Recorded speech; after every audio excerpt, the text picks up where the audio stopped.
So here are all of my encouragements for you all to make terrible decisions as I am the GM. Ash has a crossbow bolt in her side, 0 dots in skirmish, and 0 dots in wreck. And I'm so excited to see this get even worse. So that's 1 vote for escalation. Skelly has 3 guns and all the ammo. Crossroads has no guns, but Crossroads is a gun powered by ghosts. Have we established that your guns are special to you? I feel like we're establishing that your guns are special to you. Before this crew, they were my only friends. You've known us for 5 days. You've known really those guns a lot longer. These are my babies. Yeah. I just want to say, Rowan was starting to do this, and then he realizes to harvest. This doesn't help. Like, don't do that. This is not. No. This is Like, not don't what do you this. think. Yeah. Doing this to an executioner? Yeah, that's not what you just want. like this, like We call that the go sign, you know? Like, yeah. Oh man. This theme's great. I will do a fortune roll. Notes. No thoughts. Head empty. 1! I rolled a 1! Yep.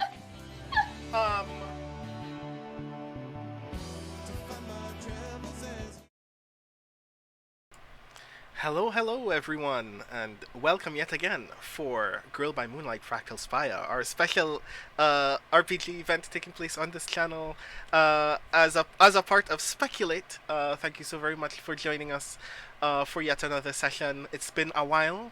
When last we left off, a lot of drama had occurred, and now we are attempting to cool down that drama with a party, and we all know that that's actually a terrible idea, but it's still I'm still looking forward to all of the shenanigans that we're about to have, and I'm very glad that you get to join us for those shenanigans. A reminder, of course, that there are multiple ways that you can support this channel and the lovely stuff that we do on this channel, including following the YouTube channel, which you can find at !arftube, following Gregory Wilson directly on Twitter, and being alerted whenever we have new content on this channel at !arftweets, !arfshop for the merch store, where you can get all kinds of cool stuff pertaining to all of the cool things that happen on this channel. !arftreon for the channel Patreon that you can support in order to get more cool stuff happening on screen for your viewing pleasure. But definitely one of the things that we do need to highlight for this weekend in particular is !Speculate.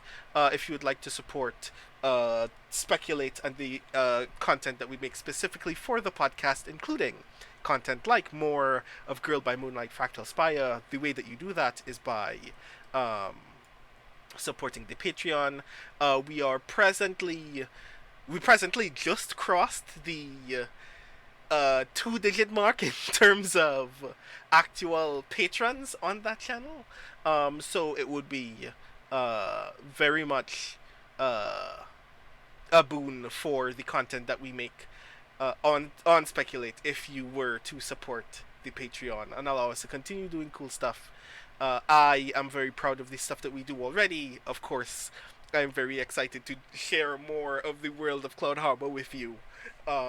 But the only way that we get to continue to do that is if we can, for instance, pay our wonderful audio editor, Rudy Basso, for the wonderful editing work that we get for the audio podcast episodes, which is why I'd also like to mention a thing that you may have noticed when you got into the stream earlier. There was in the image packet at the beginning of this stream, I added just a little thing that you hopefully did notice, but just in case you were not aware, I'll just bring it up very briefly again, just to make sure that everybody gets to see the thing.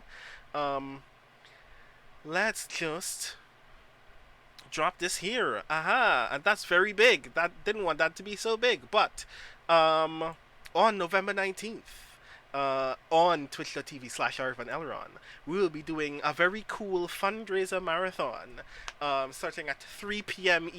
Eastern Standard Time. We will be playing RPGs, including a D&D one-shot starring the crew of Midwinter's Morning, our Christmas critical crafting D&D stream from last year.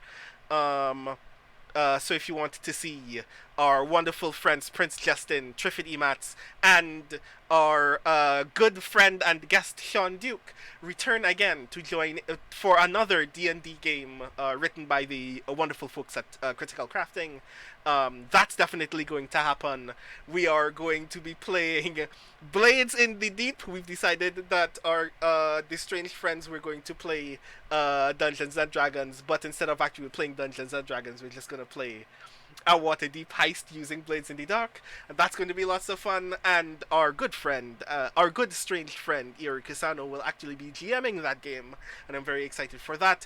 And also, as you may have noticed in a couple of over a couple of streams, I've been idly talking Gregory Wilson into getting back into Destiny because I'm a nerd and I'm terrible like that. So we're actually going to be playing some Destiny and having some idle lore conversations because I've been thinking a lot about Destiny lore lately. So that's also going to be a lot of fun. So if you like the things that we do and would like to support us in the doing of the thing, please definitely support us during that fundraiser or before, so we can make more content that you can enjoy. A reminder, obviously, that it is actually quite expensive, as you can see on this image right here, just to edit episodes for weekly consumption. So any little bit that you can give before that stream or during that stream, so we can make more content for you all, would absolutely be lovely. And of course, outside of our immediate content notice, a reminder, of course, !BLM on this channel. We still assert and affirm the value of Black lives in the United States and everywhere else in the world. If you would like access to resources about supporting the movement and learning more about the issues that affect Black people all over the world, please check that out. !Help now for more information about how to support yourself and others during struggles of mental health. A reminder to reach out to others when you need help and to reach out to others when they need help. Sometimes things get really, really difficult. This last week has actually been particularly difficult for me, and it's been remarkable for me to be reminded as well that I can actually reach out to other people and let them know that I am struggling. So if you need resources for that as well, please check those links out. And last but not least, Ukraine. The Ukrainian people are fighting and winning against an absolutely evil attempt at occupation from Russian forces, and you can support in any little way to ensure that the struggle for justice and independence is one that is always winning and is always moving towards justice. So please check that out as well. But without further ado, because I've been talking for far too long, I would like you all to meet my strange friends. So I'm going to interrupt them very rudely, because obviously I'm a terrible rude person. They were probably like solving one of the biggest problems of the human race, and I just decided to interrupt them so we could throw digital dice at a screen. So I can come over here so you can say hello to my strange friends. Hello, strange friends. I would like to ask each of you to please introduce yourselves to all of these lovely people in chat by telling them who you are, what you do, and who you will be playing this evening, starting with Mike. Hello, everybody. I am Michael R. Underwood, Mike everywhere except my byline. I'm an author, podcaster, and game designer. You can watch me stream video games at twitch.tv/turbotango. I am one of the co-hosts of Speculate here, along with Brandon and Arv, aka Greg, our host. And as I saw on the stream earlier, Brandon has shared with you all information about our fundraiser marathon in November, which I'm very excited for. Today, I am playing Vic Sains, the Guardian.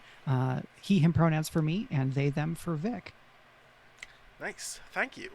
Next, Valerie.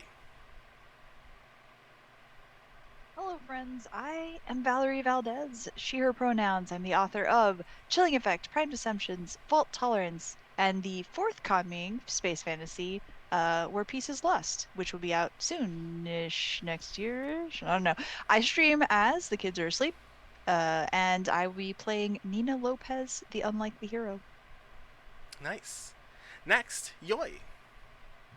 Hello, strange friends, Jeoi Gawain Lin, he, they pronouns, game and fiction writer.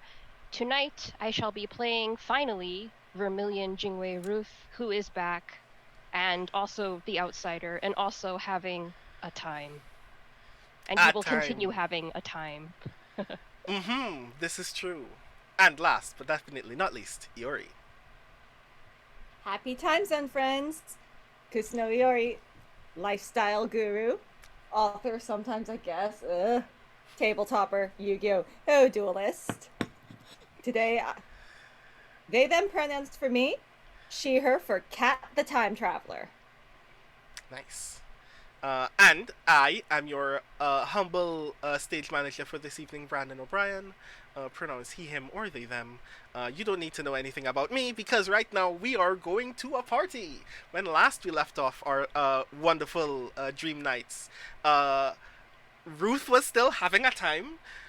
So much so that Ruth wasn't even here. We were still dealing with Ruth's avatar, Ruthless, who was being very intense.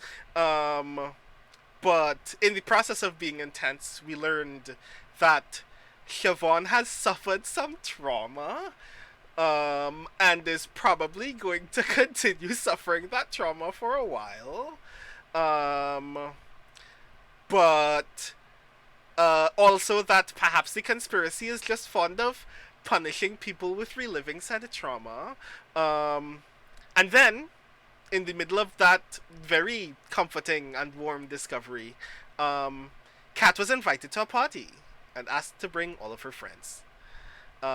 Which is weird, because the invitation came to Ruth's apartment in the middle of the night from someone who doesn't know any of them, and also came with a job offer and lots of money. None of which is particularly normal. But hey, money. This is creepy. This is sketch. This is how you get human trafficked. Sus. I imagine these are the exact words that you're telling everyone else as you're introducing them to this envelope full of cash in front of you. Yes. Like, zoom in as Kat is shouting at the group about how deeply, deeply sus this is. Yeah. The three of you now see the exact same thing that Kat has seen. 4 very shiny, very ornate, like, well-crafted invitations to a gala. And lots of $100 bills.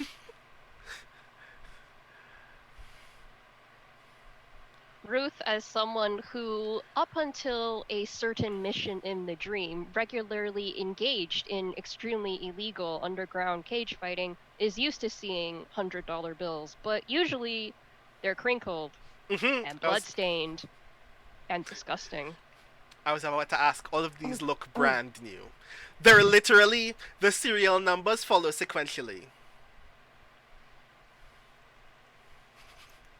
Kat is using one arm to hold on to Ruth because she's really worried that we're going to lose him again and does not want him to be replaced again, but with the other she is riffling through the cash and she's like, these are in order.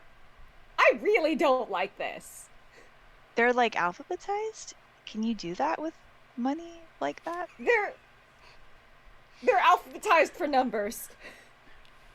Ruth, meanwhile, is just dragging Kat along throughout the kitchen and just like slamming a tea tray together and dumping it on the kitchen table because all of these people are still in his apartment and he has been trapped inside his alter ego's body watching all these people be in his apartment for days and days and days, and a stranger has come to his apartment and the person he hates most in the entire world besides himself, after himself, knows where he lives.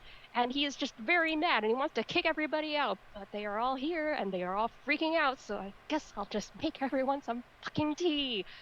When Kat is dragged along to the kitchen, she clamps on a little tighter and says, "Are you okay? She didn't hurt you, right? You're okay?"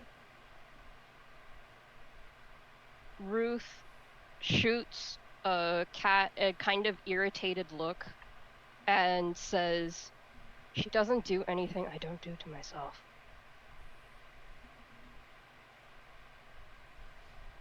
She can see Ruth is irritated, but she has been stressed out enough by Ruthless's presence that she does not care. She goes for the hug and says, "I missed you. Oh my god, I was worried."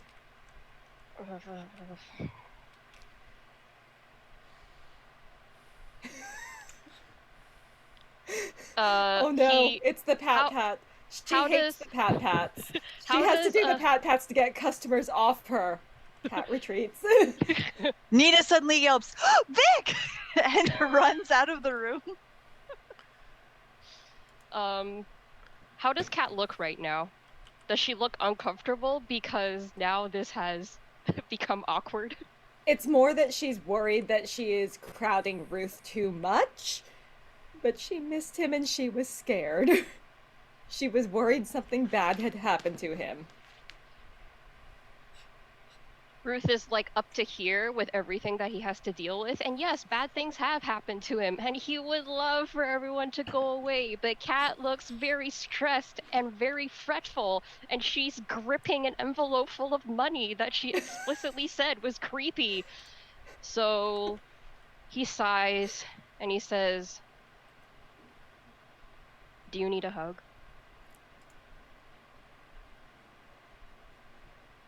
I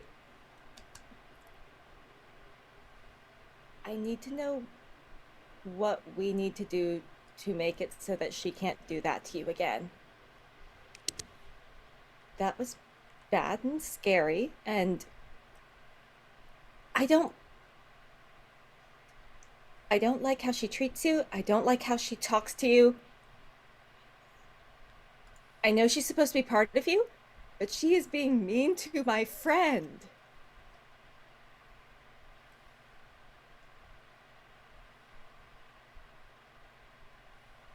Sometimes that's what has to happen to stay alive. Do you need a hug?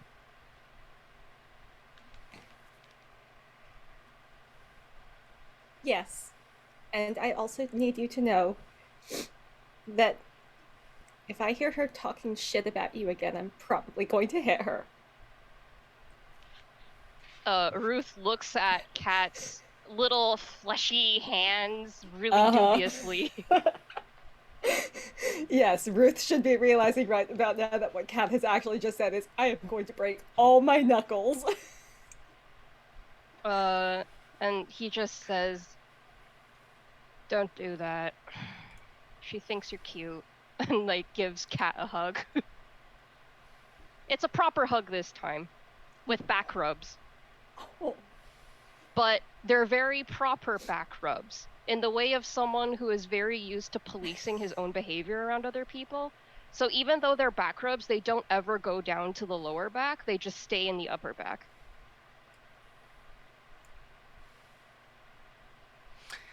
I feel like it would be... The bag of money is sandwiched between us.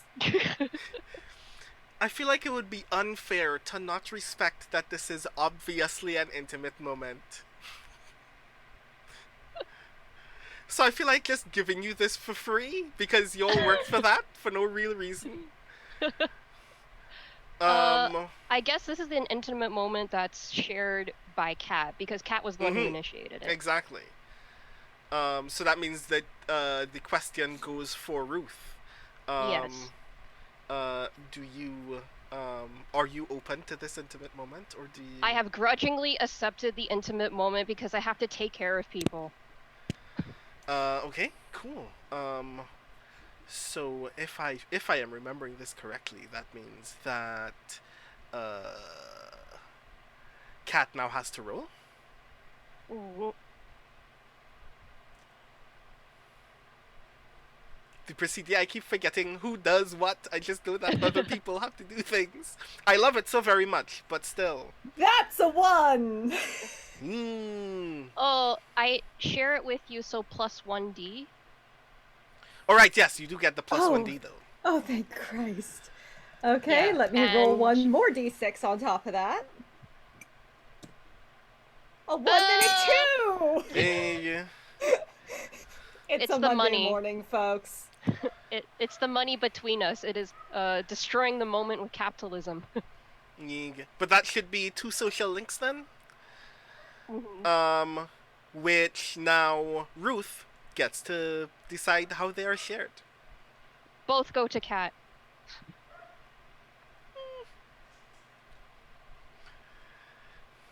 Cool.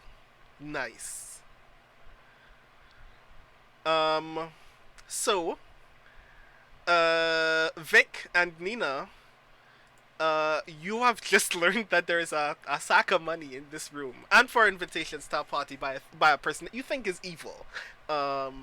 Nina runs into the bedroom, flings open the door to the bathroom, goes, Vic, we have so much money. What? Wait, come out here.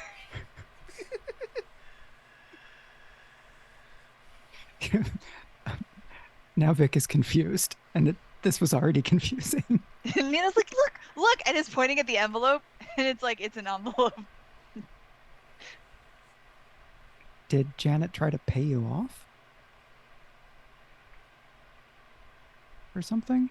That doesn't make a lot of sense. All right, everyone who No, can actively no. answer this question is in the other room. No, I've dragged Vic back to the other room where everyone else is. And Yeah, so, I say this presuming that Vic has seen an envelope and, bills. Yes. I take it someone will now explain everything that has just happened, so Vic is also up to speed. Yes, Kat explains that the money has come from, like, a third separate person. Who knows where I live? So this is a trap. It's extremely trappy. Well, you either spring the trap and turn it on the people that would try to screw you over, or you run the hell the other way.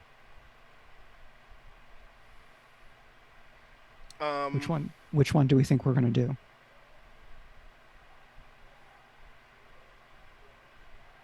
You know we suck at all of those things, right? I mean, you're really good at punching. Punching was not in the list of things that you listed. Well, when you spring, anyway, it's fine. It'll be great. We spring the trap, and if people try to jump us, then there can be punching. Plus, fancy outfits. Are we talking about thirst traps? You know I have to wear enough fancy outfits for work, right? The fancy outfits thing is not a selling point with me. Fair. But that's a Rustum Demir party. Chances that we can lift something of his and jump into his dream and get a lot of answers, just about as high as the chances that it's a trap. He is not a thirst trap. I don't understand. Oh, there is a very thirsty part of social for Rustum Demir, and it makes no sense. I guess it's like bootlicking is a thirst thing. It's bad. People like boots? That's gross. They get covered in stuff. This conversation is already too much. Everyone shut up and drink 3 cups of tea before they say anything else. Not a word.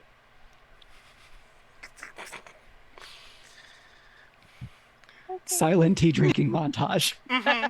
Kat does actually have one word to say, and she turns to Ruth and goes, "Did you put lavender in this?"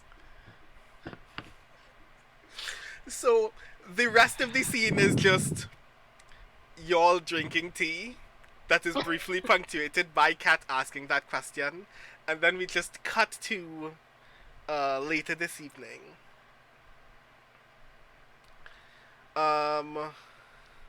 Ruth, you have one more downtime action. Uh-oh. I didn't do anything yet. Yeah, right.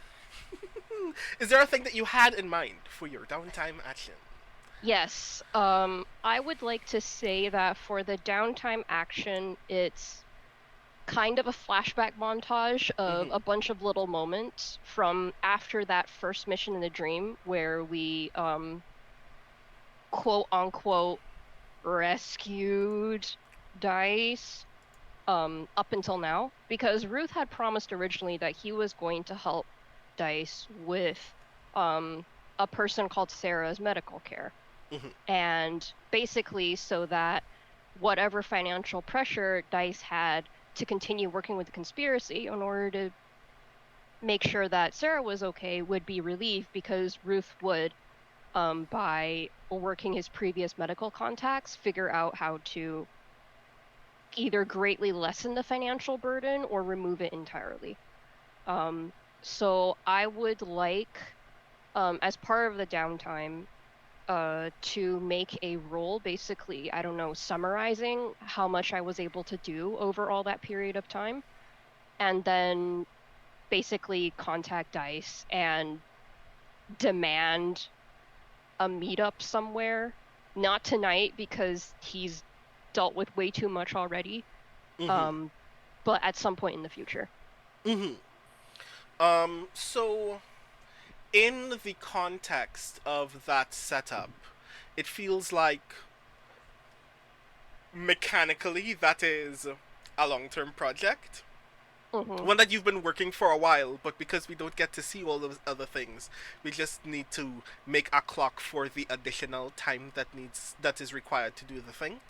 And since you've been doing this for a while, I feel like it would be fair to assume that the clock that's left is a 4 clock.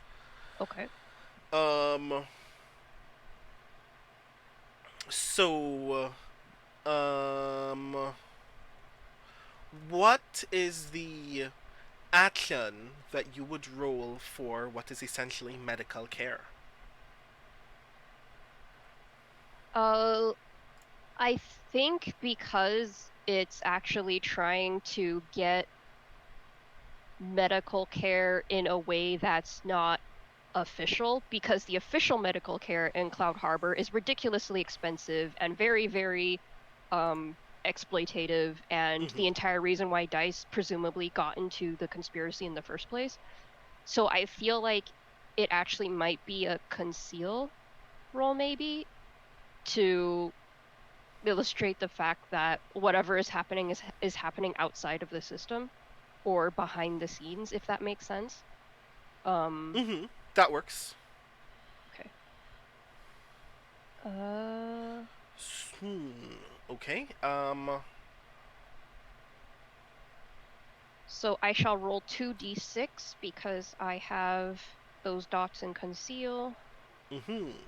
Hope that works for me. Oh, a 6 and a 2. Ooh, nice. 6 means the clock is filled. Well done. Sarah is stable. What is the nature of Sarah's medical needs as far as you can describe? You don't need to go into great detail. You just need to give me the Cliff's Notes. I don't know. You made Sarah up. She's not my NPC. This is true. So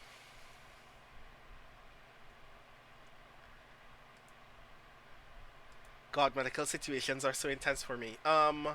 When we saw her in the memory, we knew that she was in the ICU and she was likely a burn victim of some sort. And that was what we knew from that dream. But that was it. So depending on the time lapse between then and now, it could be that most likely she needs physiotherapy, because the implication was that there was a pretty significant surface area of her person that was burned, so she would probably need physio and follow-ups and all that kind of thing to make sure whatever cyberpunkish skin regeneration stuff going on actually turned out okay. I was about to say skin grafts, and I was like, wait a minute, we're in the future now. They can just grow a whole new arm if they wanted. You gave me a 6. Yes. And also, because I'm a terrible stage manager, I like to make things Uh-oh. weird. So, Uh-oh. um, Uh-oh. at some point, very briefly during the treatment that you were undergoing, and for several treatments prior, um, because of the uh, intensity of the injuries and some other medical complications, Sarah needed to be put under anesthesia at least twice, including the most recent time, because that's a lot of pain that she was in. And on a regular basis, she would complain of feeling as if she is still like actively being um, set ablaze, and that she has no idea how to mitigate the pain. Um, as of this moment, you feel like she's relatively stable, but she's still under general anesthesia and therefore unconscious. At this moment, are you considering reaching out to Dice?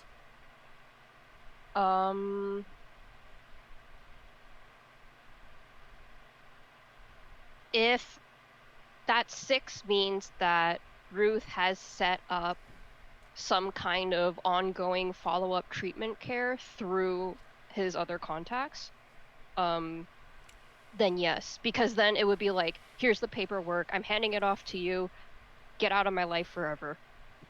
You've essentially made arrangements that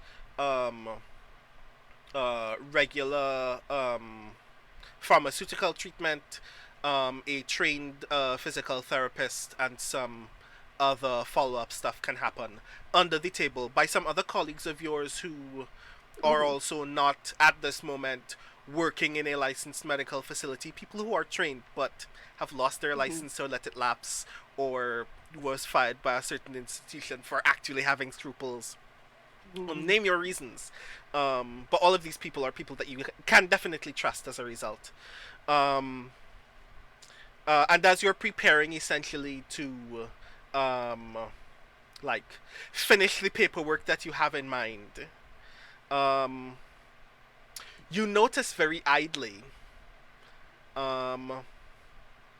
that one of the readings that another nurse prepared for you during the last surgery just so happens to have something very peculiar in it. Uh-oh.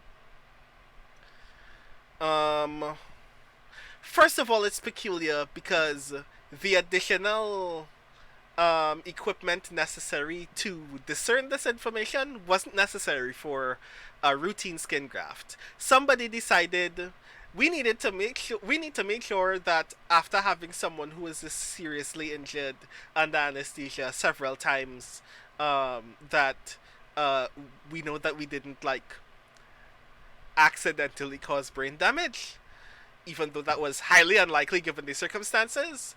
And as a result, they added a brainwave reading to Sarah's chart that indicates that for about 4.5 minutes during the surgery, Sarah had elevated brainwave activity out of nowhere.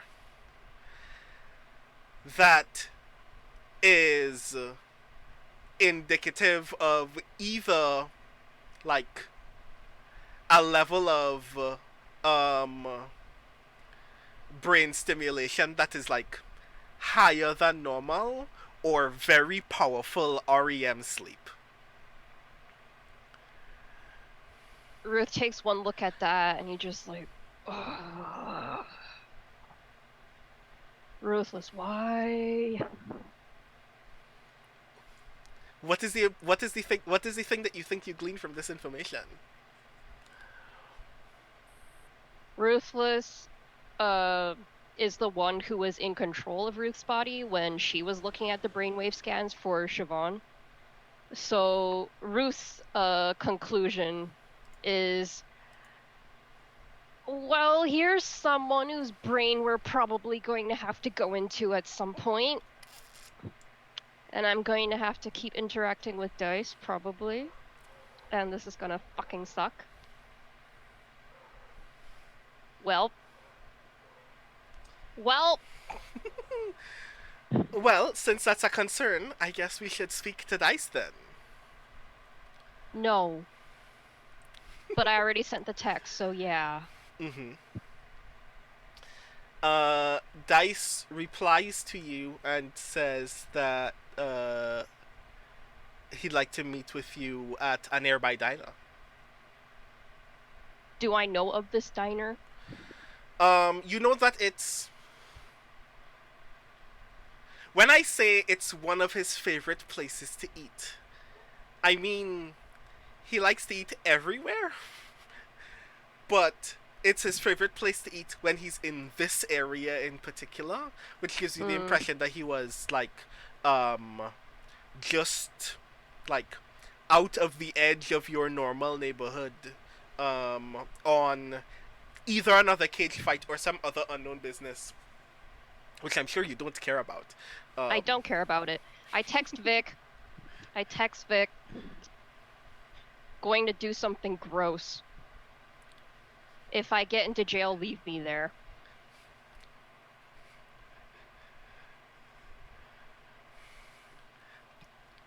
Vic responds, I think you need backup. Can I come join you? No, Vic, do you really want to be there if they kiss? Do you really want to be there if they get in a fight?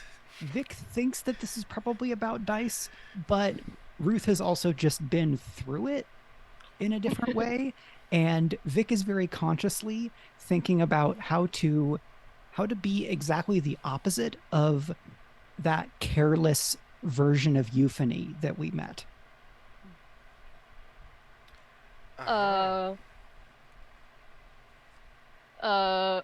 Ruth texts back, no. And leaves it at that. Although, I will leave it up to Mike/Vic/Deed's discretion as to whether you just show up. whether Vic is in fact even capable of tracing where Ruth is on his brick of a phone that can't even do MMS. Yeah, let's see. What would I roll to track down Ruth and be like across the street with a newspaper while this is happening? Oh, you mentioned a couple sessions back that Vic was suspicious of Dice because of Dice's activities Yes. in the revolution. So maybe you spend time trying to track down Ruth, fail, and then be like, wait a minute, one of them actually has a smartphone. Right. Mm-hmm. So yeah, Brandon, should I roll something or am I just there?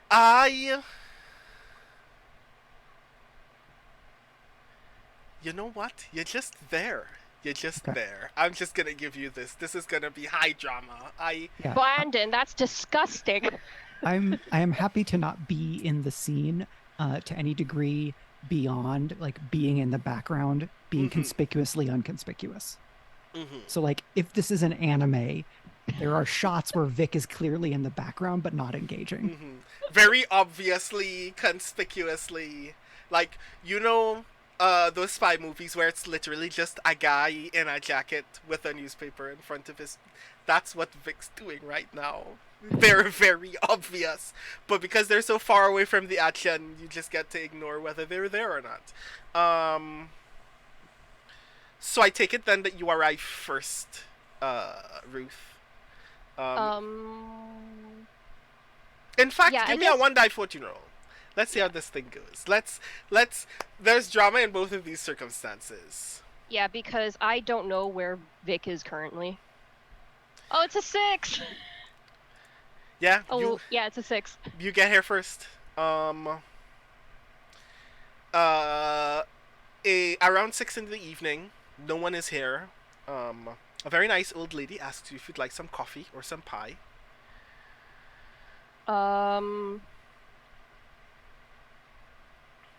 Ruth accepts tea. Okay, sugar. 1 cup of tea coming right up. And then she goes back to the counter. Several minutes pass, at which point you learn that this is the longest cup of tea to ever have been made. Um, and then Dice finally arrives.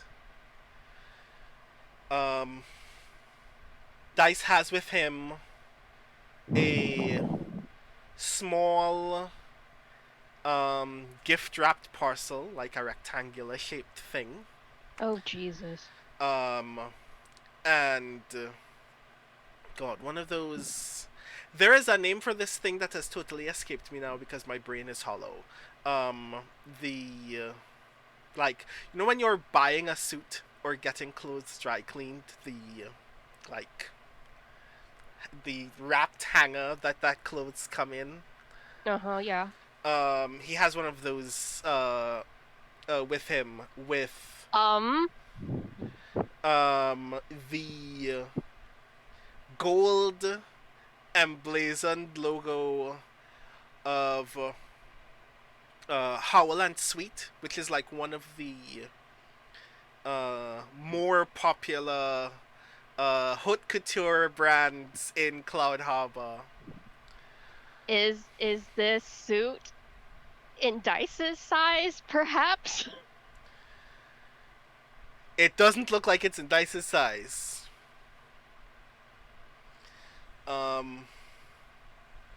And Dice comes in, sits down at the table where you're sitting, like places both of them down very gingerly on the chair to his right as he's sitting down, and goes, "I'm sorry that it took so long for me to get here. I was caught up in a thing." Ruth pulls out the folder from his bag, slaps it down on the table, takes out a thumb drive, slaps it on top of that, shoves it across the table, and says, "Sarah's medical care has been transferred to you. It's free of charge. Here are all the contacts. Here's the treatment plan. Here are all the follow-up people that you need to talk to. We're done." Okay, cool, thanks. How much is that? How much do I have for you? Ruth just gives him the longest withering look, gets up, puts down money for his tea, and leaves. Wait, no, I still... can we talk for a moment, please? He is going to the door. Dice takes your hand. It's simultaneously very soft but very firm.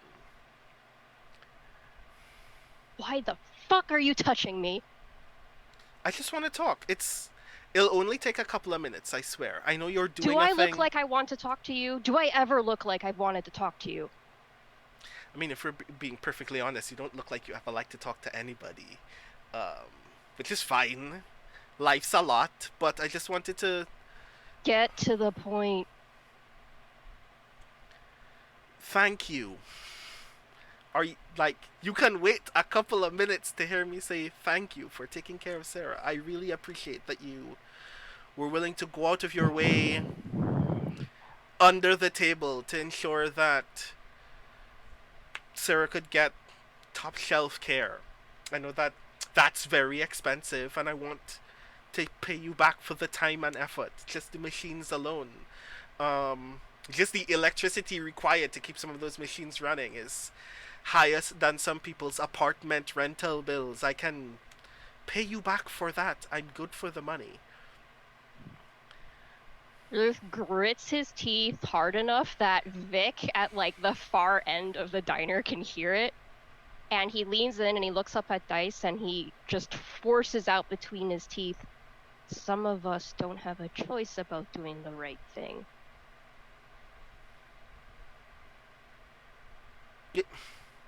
Are you...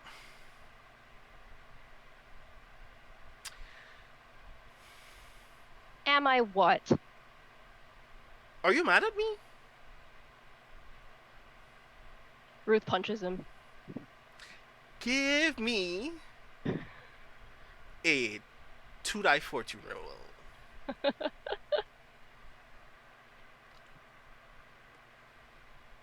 I mean, you do. That's a 1 and a 5. Where do you punch him? I mean, you have to swing particularly high up to get him in the jaw. So I just want to know: is this an uppercut? Is this an uppercut or a jab? I punch him in the fucking dick. Jesus Christ. Why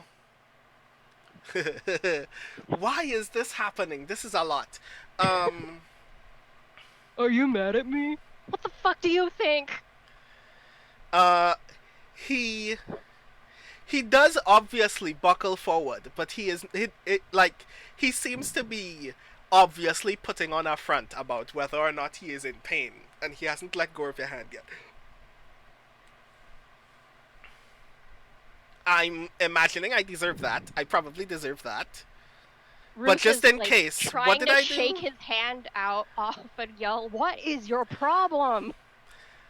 His grip on your hand is still very firm, but the rest of his arm is suddenly noodling behind your attempts to shake him. Ruth is just comedically trying to yank free at this point. I'm sorry, okay? If I did something, well, after the obvious thing that I did wrong, for which I am sorry, okay, so now you apologize. 3 fucking years later you apologize, and you can't even say what it was. I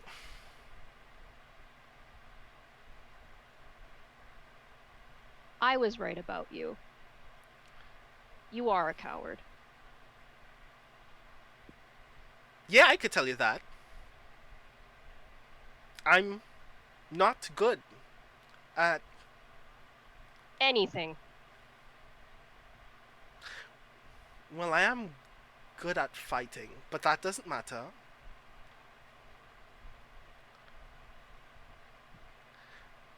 I struggle to know how to be friends with people. I don't know what it means to be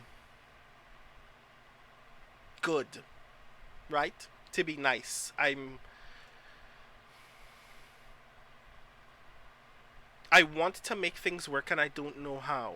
That's how some of these things happen. That's how a lot of Sarah happened, if I'm being honest. And I want to make it work and I don't know what I'm supposed to do, but I'm trying. And you don't have to like me. But I do want you to know that I'm trying. Like right now, I am trying.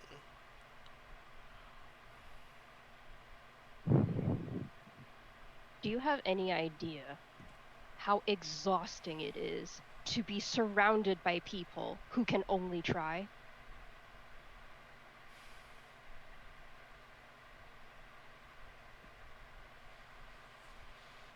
I can't imagine. I don't need someone who tries. I need someone who can actually do something for once. Why do you think Ruthless is my other half?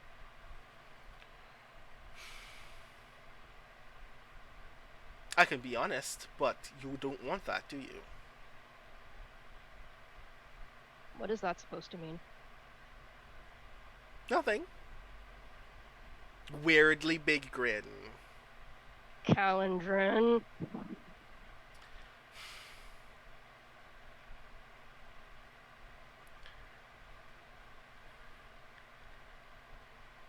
Everyone is trying, you know.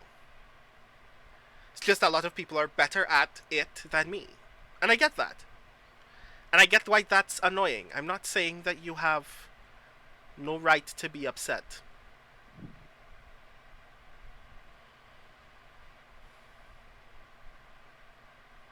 But this is quite a lot of upset. And that's fine too. I get the impression that you need to work out some stuff. With me, even. If you want to hit me again, that's fine. Can you just let go of my fucking arm? Dice, let's go. Ruth grabs a napkin off a table and starts wiping it. Fair. I probably deserve that too. You deserve everything. And he throws the napkin at him. And sits back down at the table with his head in his hands.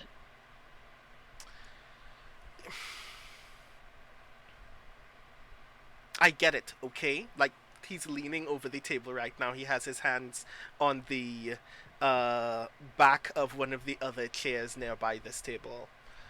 And he says, I get it, really, I do.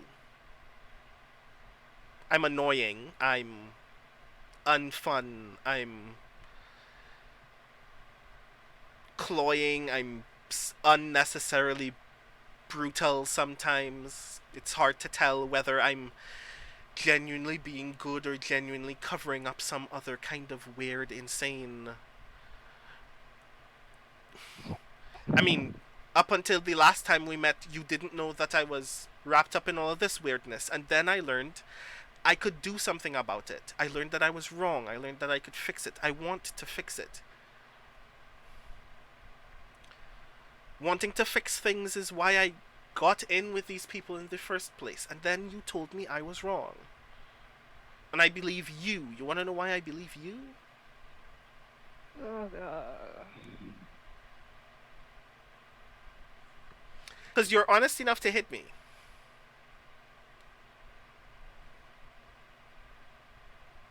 There are hundreds of people in the city honest enough to hit you. There are hundreds of people in the city who hit me. What? I get in fights with strangers in cages because they want to make money. You hit me because you want to hit me. Ruth is disgusted. Okay. Fine. That's true. You were honest enough to say the things that you wanted to say here. Unless those were lies. Were you lying? Why would I waste time lying to you? Exactly.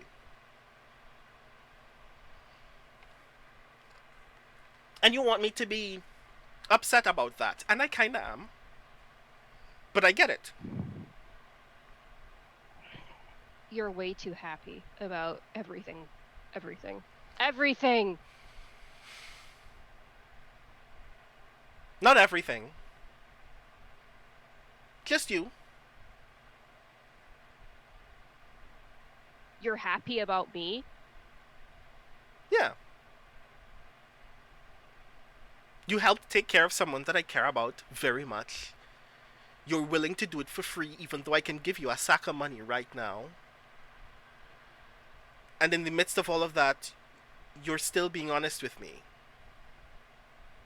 Yeah, and you were shit on a shovel when I was dying the one time. You're happy about that too? No. I screwed up. I know that.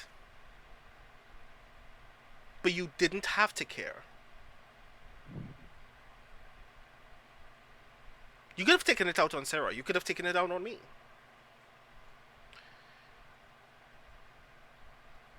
But you're still as mad as you are, and you did the right thing. And I want to pay that back.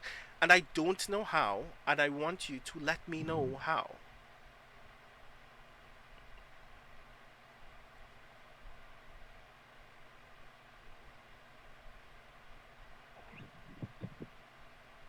Ruth makes silent strangling motions at him, gets up, walks around the diner for a bit, and then finally sits down and says, I want an apology. A proper apology. Because the proper thing for you to have done was to apologize right when everything happened. But instead you decided to go and be a dick face for 3 years. I know. So an apology now. That won't fix anything, but maybe it will do.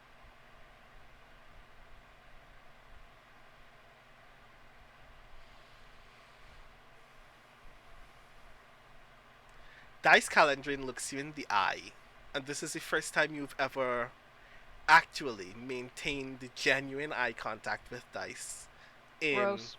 quite some time. Yes, it feels gross. And Dice says,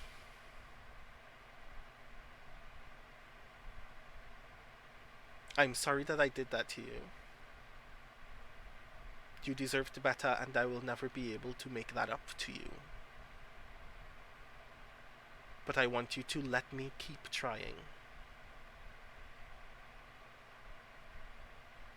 Because you deserve that much.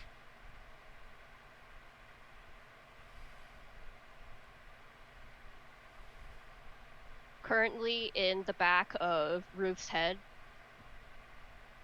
Ruthless is making noises. And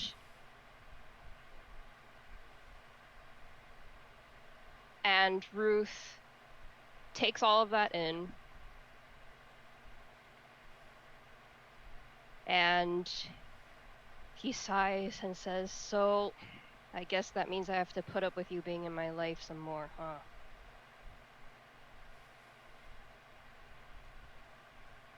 I would like that. Oh, I don't even understand why you insist on this. Okay. And Dice walks away from the table where you have now decided to sit, which I assume is not the same table where you were sitting the first time. No. And gets the box and the hanger from before, and rests them again gently on the table where you are now sitting, and goes, "If you don't want to see me for a while, I get that too. But I wanted to make sure that you got these. Have a good night." What are these? And Ruth he yells at his back. Dice keeps walking without answering the question and leaves the diner and is gone.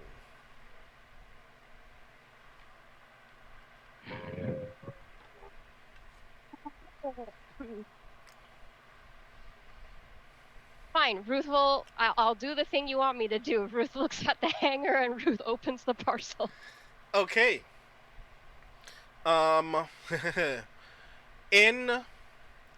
in the box is a pocket watch. What? In the box is a pocket watch. And when you open the pocket watch, mind you, this like very ornate, like fancy gold pocket watch. Yeah, so the exact kind of thing Ruth would hate wearing, sure. Mm-hmm. Oh yeah, Go terribly. on. And when you open it, the inside of the cover of the pocket watch is a very small, very highly polished mirror. And there is a small post-it note on the mirror that just says, just in case, and a small like hand-drawn heart emoji. Ruth takes out his phone and texts Calendrin. What the fuck? No reply.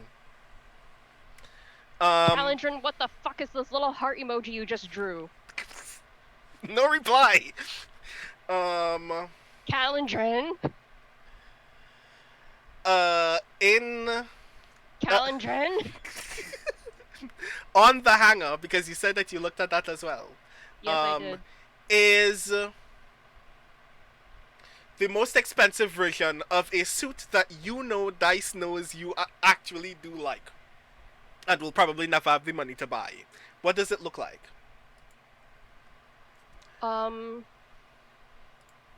It's probably it looks like a plain suit, but it uses different textured fabrics to create like visual variation in the black.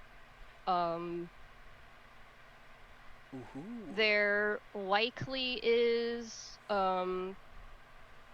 probably some kind of brocade in there, probably some kind of like lace trim or ribbon trim. Mm-hmm. Yeah, and I think it would be black.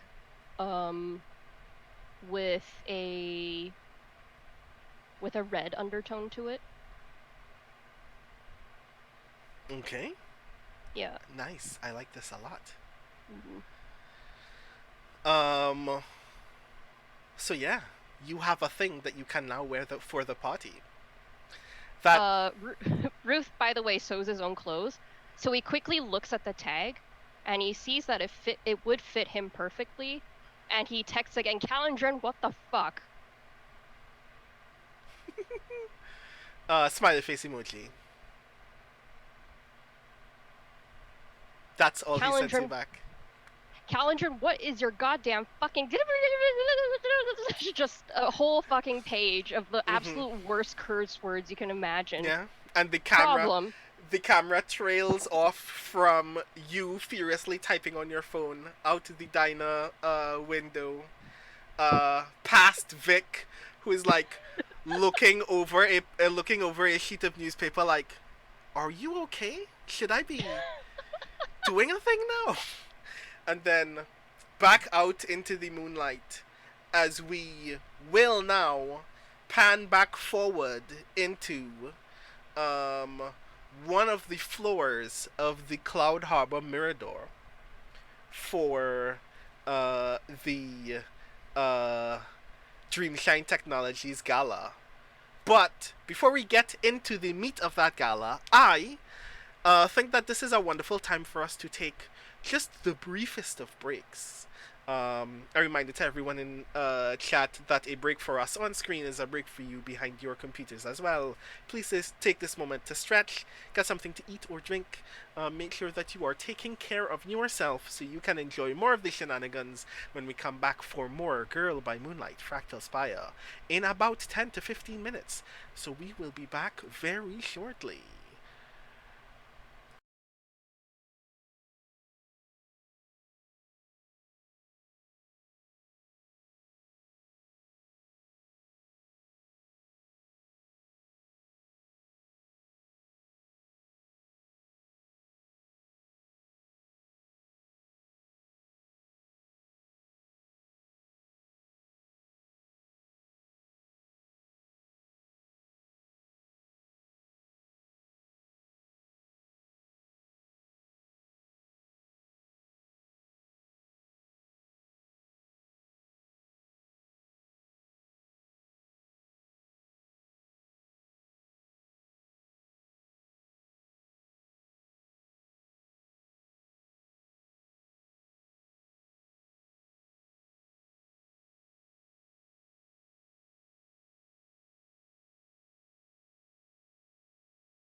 And we are back with more of Girl by Moonlight Fractal Spire. Um, when last we left off, our Dream Knights had just been invited to a gala, and one of them had just received a very fancy outfit that might be cool to wear at a gala.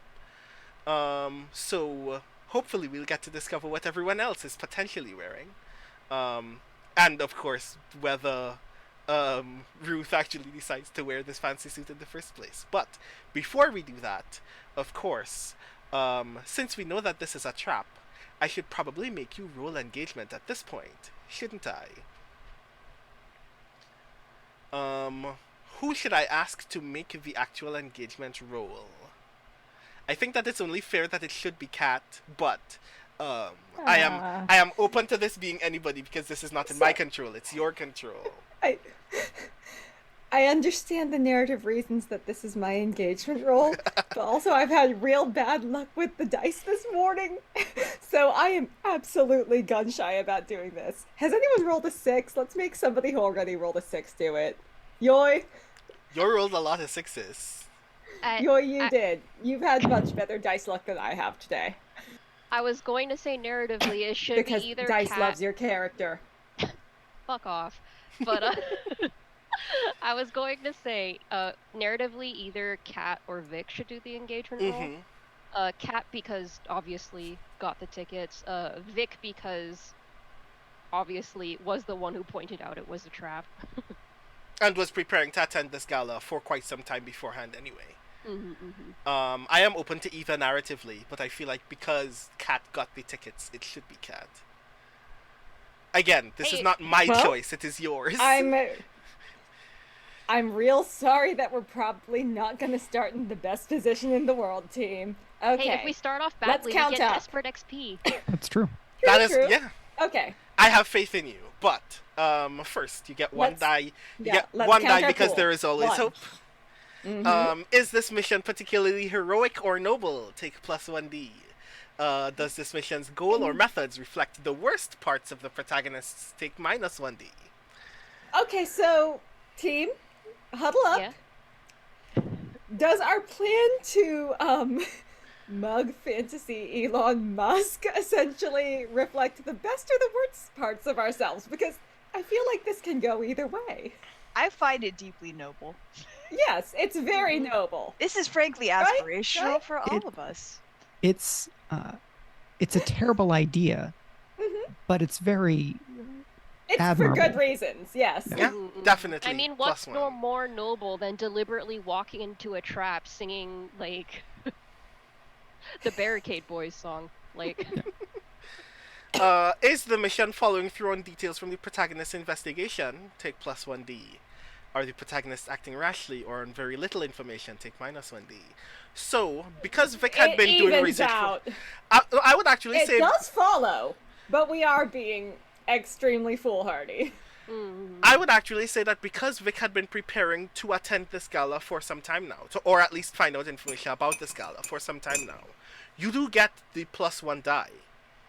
And I will let you know as a result that if you ever want to flashback to a thing that you learn about this floor of the Mirador or anything specific to the gala or galas that Rustum throws, etc., please remind me that that's a thing that you want to do, and we will count it as info that you would have gained in that process when we process that flashback. Does this mission determine the fate of a friend? Take plus 1d. Are troubles from the protagonist's mundane lives getting in the way of this mission? Take minus 1d. I feel like there isn't a friend on the board here. Well, there could be stage manager secrets that we're not privy to. Secrets is... There is a thing that I cannot tell you. Take plus 1d. Okay. Okay, we're back to 4. Does the mission's tier exceed the current tier of the investigation track? Does it? We're at tier 2 right now. This is we are at tier 2. Let me make sure of a thing on this sheet then. Dear audience, we will note that the only person on the conspiracy board who is higher than tier 2 is the host of the conspiracy. There can only be one host. So if Brandon says, yes, you are out-tiered, we know the host is involved. This is very valuable information. Take +1D. This is where I tell the chat, they're still not gonna know who. Oh no. I'm flashing back to playing Breath of the Wild and accidentally having to do the final boss fight because I decided to infiltrate the castle from the top down. Oops. I mean, I won, but... One time I fought Lavos without Chrono. It was a mistake. So we have 5 dice so far. What if we accidentally are playing the season finale? Then I need a nicer dress. In a Magical Girl series, it's very hard to know. Sometimes... Are there any other elements that you want to consider due to circumstances or events in your world? Friends, I posit that receiving that excellent suit from DICE should give us one more die. What? Ruth wears the suit and gets us an extra die? Come No. on. No. Bring us up to 6. No. This is the worst. Is this the fucking devil's bargain for the engagement roll? The reason you're getting this extra die is bigger than Ruth wears the suit. But Ruth wearing the suit does in fact factor into the die. I'm sorry. But it's emblematic of the fact that there are people out there rooting for us. Yes. Of a sort, yes. This is blackmail. This is coercion. So... That was a player-on-player devil's bargain. PvP enabled. Oh god. So how much dice is that at the moment? Is that 5? Or We're up to 6 now. 6? Okay, cool. 6 because I'm gonna wear the goddamn suit. Okay, so please... I have to come up with an excuse for this. Give me a 6-die fortune roll. Okay. 5, 3, 2, 3, 2, 5. What is the universe doing tonight? So I rolled 3 pair. Okay. A 5 is a mixed result. You are in a risky position when the action starts. Which is good enough. This works. Okay, cool. So, we enter on the the slow walk-in of the Dream Knights entering this gala. In like Leverage Ocean's 11 style, as the camera just kind of settles on you all entering. Kat, what are you wearing? She did take that money and rent a very, very nice dress. Let's see. Fairly thick straps, like something nice and sturdy. Fitted bodice. Full-ish skirt. Dark green.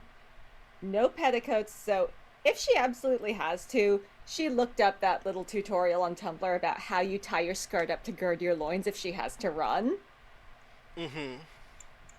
So even though she is essentially in a ball gown, she can action if she needs to, ignoring the fact that, you know, her dot distribution is not action-oriented. Fair enough. Nice. Hair up and out of the way. Nice. Vic, what are you wearing? So, Vic comes from a fashion family. We've gestured toward this in the past, and so Vic goes to Indigo Charles, who is a edgy, quote-unquote, fashion designer who's far more revolutionary in real life than he lets on because he plays the game. Vic and Indigo's daughter dated when they were both in high school because fashion families. And so Vic is still on good terms with the Charles family. Vic is wearing basically a two suits in one, divided on the bias, One mode is like a very straightforward black suit with like lavender accents, like subtle lavender accents. The other half of the suit is red with silver, and it is a oblique reference to the quote unquote uniform of a failed democratic socialist revolution in another part of the world that was known as the April Revolution. These revolutionaries had basically dedicated costumers who were on the bleeding edge of quick change reversible clothes. Like in high fashion right now, we have quick change clothes systems. And so this is an exaggerated version of this. They use these to hide from cops and evade surveillance systems. It wasn't enough, but this is that thing. I think someone would need to be an intersection of a history geek and a fashion geek to get it, but Vic knows what they're wearing. Nice. I like this a lot. We're gonna get back to a beat about that very briefly in a moment. But Nina, what are you wearing? So Nina doesn't know anything about clothes. Nina gets all of her fashion advice from Kat and Vic. And as a rule, she doesn't need fashion advice because basically she wears the same crappy business casual clothing to work every day to her day job and a uniform like polo and slacks to her night job. So she goes with Vic to this designer and is petrified to know how much anything costs. It is a deeply troubling thing to her.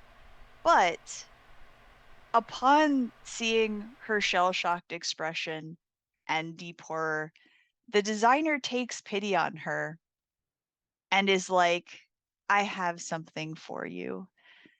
And in the back has a black dress that is covered in extremely subtle like sparkles. It's just like silver thread. It's nothing fancy. It's not like sequins, it's not rhinestones. So it's a very subtle kind of silver thread. It is made so that it looks like it has almost kind of like a bolero jacket on top. And is like not form fitting, but the appropriate like fit for her body shape. She tries it on and is taken aback at how good it looks because she is used to buying off the rack stuff and this is a new experience for her. And then she's like, but how much does it cost? And he's like, $14,000. And she's like, and he's like, but you can rent it for one night for 1% of that. And she's like, I still don't have that. And then Vic is like, Cat's paying for it. So I was like, 1% is still a lot of money. It's like it's still like $150 basically just to rent it for one night. Yeah. And she still has to provide her own like shoes and purse. But he rents her that too. So basically for like $175, say she rents a full outfit for the night. Okay. So you are at this gala. You notice dozens of the upper crust of Cloud Harbor in attendance. Nina, you notice some of your superiors and some other people who work in your field. Vic, you notice like an almost upsetting amount of academics here, most of whom you do not trust and do not like. You also notice very idly that your mother is also in attendance, but is presently off to one side having a conversation on the balcony with some big wigs who you do not immediately know. Kat, very obviously, you can just kind of identify that 1 in 3 people here has been to Somnio at one point in their lives. Let's be accurate. 1 in 3 cis men. Yes, fair. um, Ruth, this entire atmosphere is probably mostly out of your element. Um, this is the most expensive party that you've ever been to. You don't know anybody here except your friends. Everything costs more money than you've ever seen anyone spend in one sitting. Um, Someone walks past, one of the ushers walks past you with a tray of hors d'oeuvres, and everything on the plate looks unappetizing to you. Like, things that you would eat in isolation that in combination look absolutely disgusting. Um, how do you feel about being in this atmosphere in the first place? Ruth is not happy to be here, but as per usual, he is ignoring that by again putting himself in the position of having to take care of everybody and make sure that they are not going to get themselves murdered. Aha. Is that a concern that you have at this present moment? Vic was the one who said it was gonna be a trap, so yeah, I guess I better be concerned that we're all gonna be murdered. I would like you to give me a roll. Is it a sushi roll? Okay, no. What kind of roll would it be? What action would you roll for just getting a sense of whether your surroundings are safe? I think that sounds to me like a perceive or an analyze. Analyze would give you better results than perceive. Analyze would give you a sense of a general, more studied assessment of whether your immediate surroundings are safe. Perceive is more like a gut reaction to an immediate thing. So I feel like analyze would be better in this moment. Alright, then I shall roll the 1d. Your position is risky, and your effect is limited because of the amount of people in the room, in this floor of this building. Do you have a poison promise for me? Do I?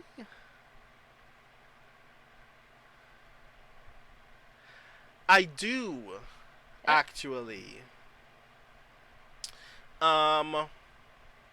Obviously this party was a trap, right? I didn't need to hide the fact that this party was a trap, right?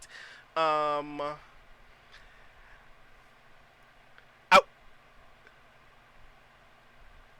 8-segment clock called Conflict Arises will form immediately, but it will not tick immediately upon you investigating for any potential threats in this moment. That sounds safe to me. How do we feel, team? I mean, let's do it. All right. Okay, I will take the poison promise, and I shall now roll 2d6. Okay. Boing. Oh no! It's a 2 and a 1. Ruth is horribly overstimulated by the perfume and the sounds, and is going into minor sensory meltdown. Everyone is talking. I can hear this like overwhelming murmuring drone of idle conversation throughout the entire building. And like there is so much alcohol in the room that there comes a point where you can smell champagne. And light is bouncing off the chandeliers and people's expensive gold jewelry, and you feel painfully overstimmed right now in a way that you haven't in quite some time. You like working at Monsieur Rose's precisely because people are not as extravagant as this. This is a lot going on in this moment. So you don't notice anything of note. Nina, I would like you to also give me In fact, no, this is a perceive for you. I would like you to give me a perceive roll. Your position is risky and your effect is standard. Regrettably, it will take a moment to reload Roll20, which has decided my character sheet does not exist at present. So, 1 second. It's doing the thing. I think we don't have character sheets in Roll20. Oh, that's We've right. just been using the PDFs, right? Derp, sorry. Mhm. Flashing back to yesterday. All right, cool. No, it's okay. All right, so my perceive... Unfortunately, sheets don't exist yet for Girl by Moonlight, but they will very soon if you support right. Girl by Moonlight, which you can find out more about. If you type ~GBM in the chat, if I'm not mistaken. All right, so no dots, dice empty. What is my what was my position? And it was Your position is risky, and your effect is standard. so no dots, dice empty. 2d6, take the lowest. That is a 3 and a 4, so a 3. A 3. Nina is also freaking out.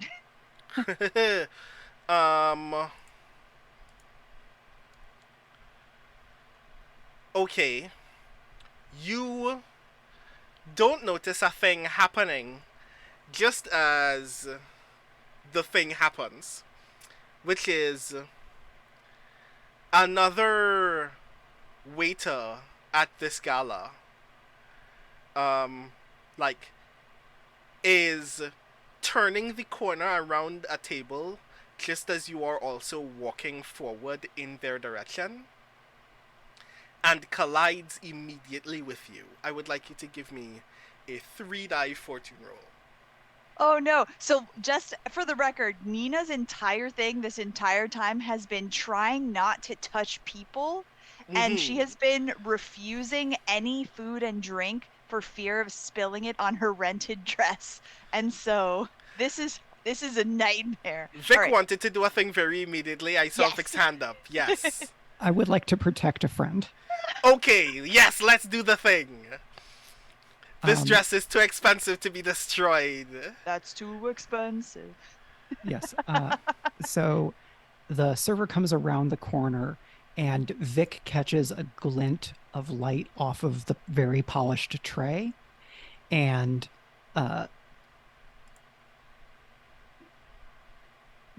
is this a party that already has dancing? This is one of those galas where no one is dancing. This is one of those galas where rich people go to make sure that there is a photo op of them holding a glass of champagne that they didn't drink from. Then I think Vic will just slip a hand up onto the shoulder blade and another hand on the hip and just physically move Nina out of the way. Trading places with her like it is a move from ballroom, but there's no music. And Vic moving through that space then gives them the opportunity to take a hand off and basically just turn the server so that no one collides. I see Triffany Mats mentions in chat, boo, no dancing. What kind of party is this? Like everything else in Cloud Harbor, a terrible one. So I will posit that this is a sun roll. Yes. Sun is the realm of physical interaction, so I'd definitely say this is sun. All right. I get +1d when I'm protecting a friend. I have 2 in sun. I'm rolling 3d6.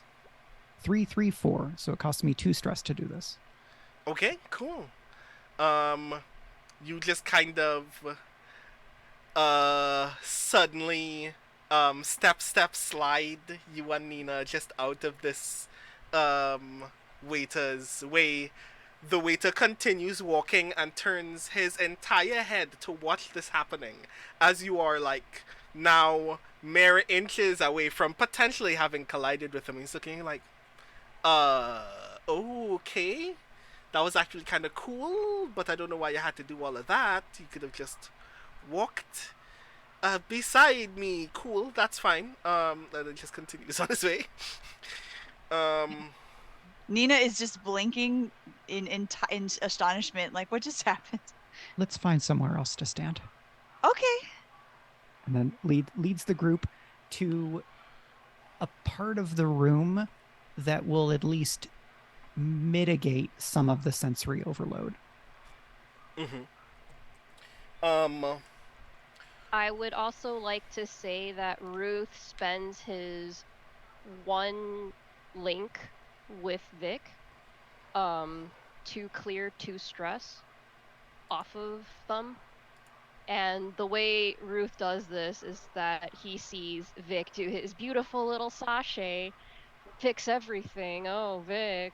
And as they're moving to a safer spot, he mutters, "Aren't you a fucking partridge in a pear tree?" Vic is very pleased with himself. Nina does not understand that reference.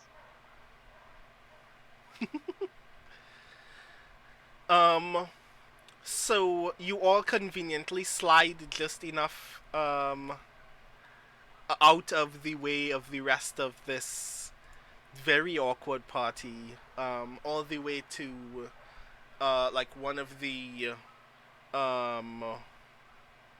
windowed edges of this floor, where you can like look out into the harbor side view of the Mirador. Not a lot of people are mingling on this side. There are a couple of people who are like having idle conversation with one other person while drinking or having hors d'oeuvres. A couple of other stragglers who have not interacted with anyone, but have not noticed you all yet either. And Cat, give me a 2-die fortune roll.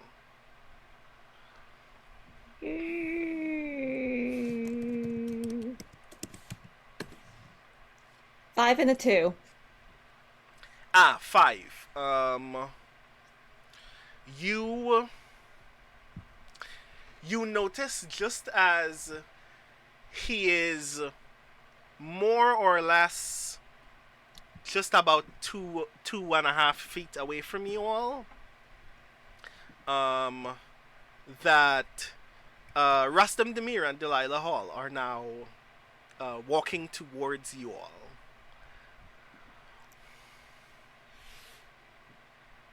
I don't like this. I am going to put myself deep, deep, deep in conversation with my friends so that it will be rude to interrupt me. Ruth, did you try the thing with the olives? What thing with the olives? Is The this like stuffed olive wrapped in bacon? Is this a TikTok thing? You don't have to I put it don't anywhere, know. right? Like, But not it- in your nose or... No, you just eat it. It's an hors d'oeuvre. Oh! Oh, so it's not like the Oh, baking soda challenge also- or... Nina. Did you try the shrimp cocktail here yet? No. Don't! It's not fully thawed. I tried it and the inside of the shrimp was still frozen. I don't want to spill. Cat, give me a 1-die fortune roll. If this is to find out if Rustam Demir heard that, I want him to know his shrimp cocktail was bad. 3. And that's a 3. That's unfortunate. The thing that you learn about Rustam Demir is that at Rustam Demir's parties, he is going to be rude. He very roughly interjects and goes, hello, excuse me. Apologies, I know that I'm sorry to cut you off in the middle of your conversation, but I just wanted to make sure that we did have an opportunity to say hello while I was still here. And he puts out a hand for a handshake from Nina and says, hi, I'm Rustam. I hope that you've been enjoying the gala so far. I'm allergic.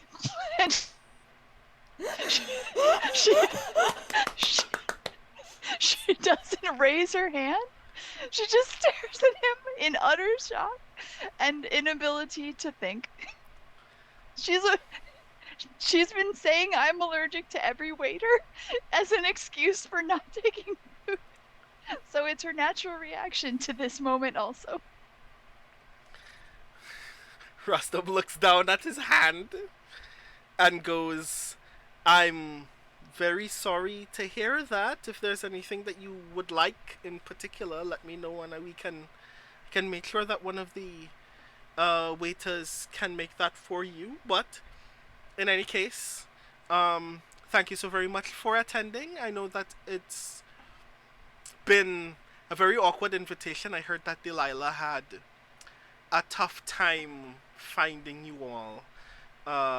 Delilah at Rustam's side just gives an idle curtsy, and then like continues just like idly standing by as Rustam continues. Well, she can't have had that hard a time because she either has been following me, or I don't know, did she put a GPS tracker in my shoe? No. That was creepy. That was extremely creepy. I hope you know that. Apologies. That's all my doing. Suffice it to say that the technologies that we've been working here at Dreamshine have been far too powerful, even for my liking.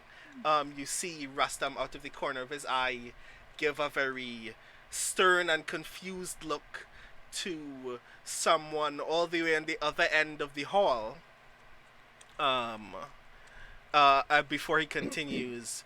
But at the time that I had the information that I had gotten, I just definitely wanted to make sure that you had gotten my invitation, Miss Holly. I hear that some of Dreamshine's subsidiaries would very much be indebted to someone with your level of skill, and I'm more than happy to pay top dollar plus to make sure that we can always get the best person for the job, if you'd be willing. See, that's so interesting because I don't actually think that your right to scout me outweighs my right to be left the hell alone.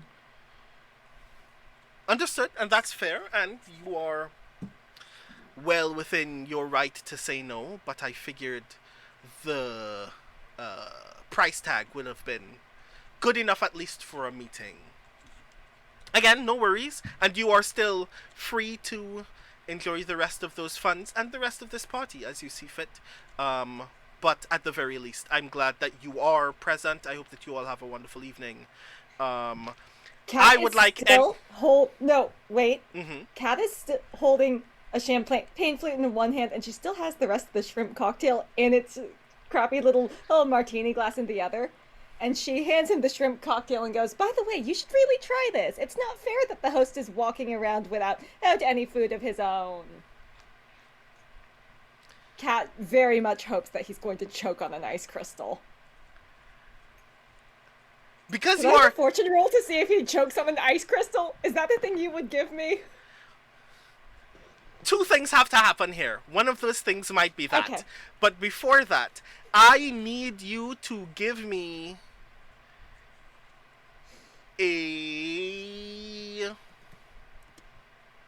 need you to give me a roll to notice a thing about Rustam. I can't tell.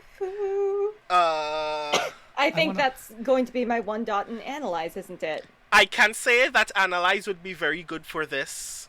Perceive is useful, but not as good as analyze.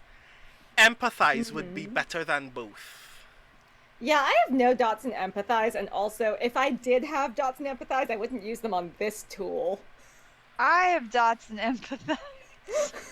I would like to offer Kat a free assist from my foresight ability, because Vic has already talked with everybody about like all of the reporting and analysis and other stuff that they themselves and the Revolution have done about Rustam Demir. Okay, so that should raise me to 2d6, right, Brandon? For analyze? Yes. Okay. Your position is risky. Your effect is standard. Okay. I am also going to give you a... That's a 1 and a 6. Thank you so much, Mike. You saved me. Okay, nice, cool. I guess I didn't need to give you the other thing. Cool, fine. Now, important part is, does anyone have any assist die they can throw in to get this guy to choke on the shrimp cocktail? We're gonna... No, I have a separate plan. Oh, Lord. Oh! I mean, Ruth can choke him physically. No, but can you imagine just... Let's see if we can end a campaign by letting the villain die of natural causes. Not that he is the villain.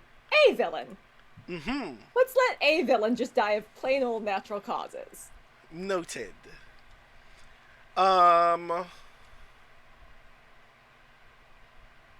Nina, before I give this information, I wanted to make sure. Do you also want to notice a thing by chance? Or is this a thing that you probably aren't paying attention to? I am staring fixedly. So if depending on the nature of the thing that you want me to notice. All right. Give me your empathize rule. Give me your it's empathize rule. It may be impossible for me not to notice because I am staring so fixedly. Okay. Your position is risky and your effect is great. Risky, great. Okay, that's 1d6. Empathize. Risky, great.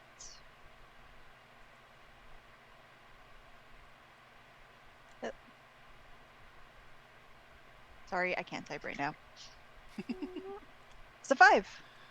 Aha, nice. Both of you notice this thing. Kat, you notice it more just as a general kind of visual sense. Like you just kind of read something weird in Rustam Demir's face. Nina, you notice an entire obvious shift in Rustam Demir's demeanor after having glanced at something on the other end of the hallway and then glancing back at you all.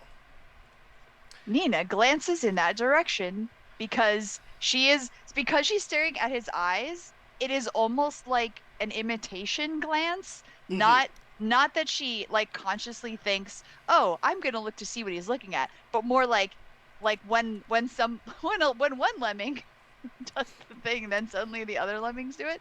So she's like, "Are we looking this way?" So before you look this way, I will let you know the thing that you glean from Rustam, which is Rustam Demir seems overwhelmingly afraid of something.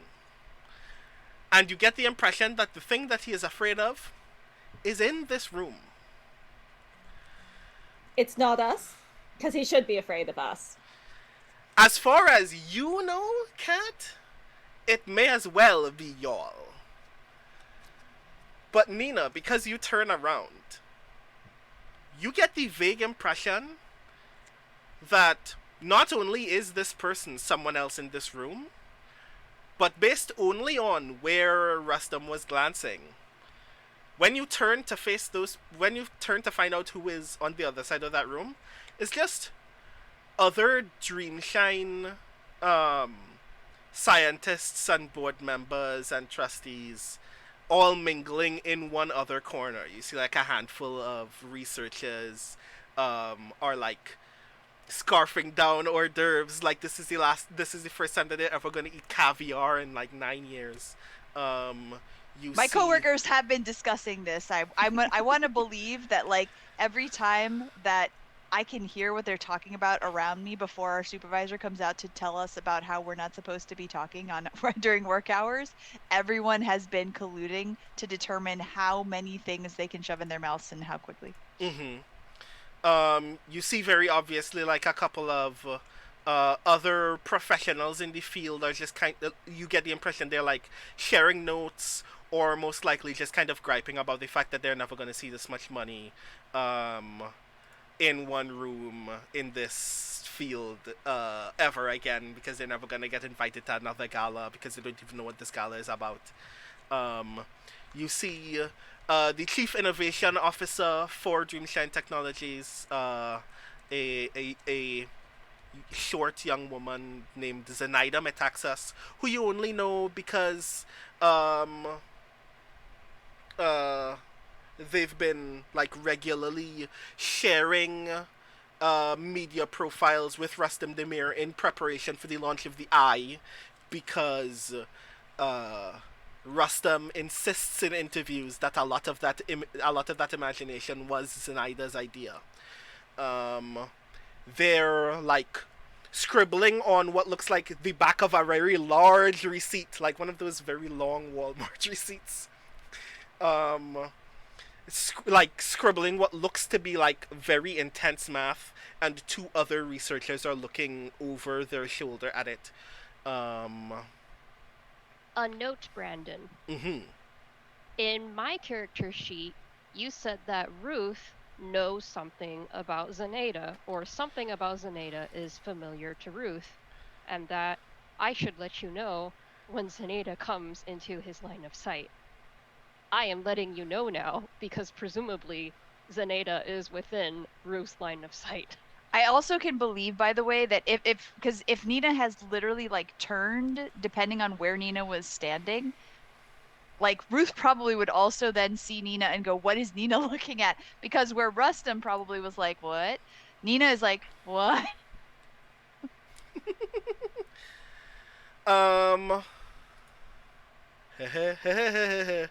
Ruth, I would like you to give me a roll for a thing. Would it be a perceive roll? Yes, perceive works. Perceive would Okay. actually be very useful in this moment.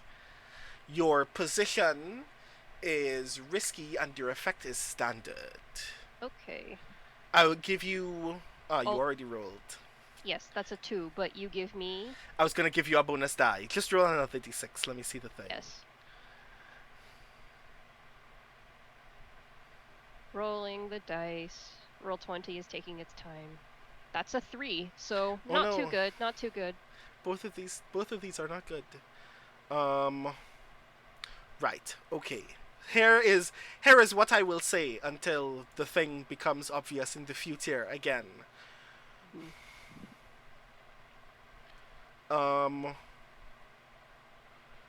You vaguely recall in this moment that you recognize Zenaida's face from something other than media coverage, but you can't remember what. And then, like, you struggle for a little bit and try to figure out, oh wait, did Euphony hang out with Zenaida at one point for a thing that had nothing to do with Rustam?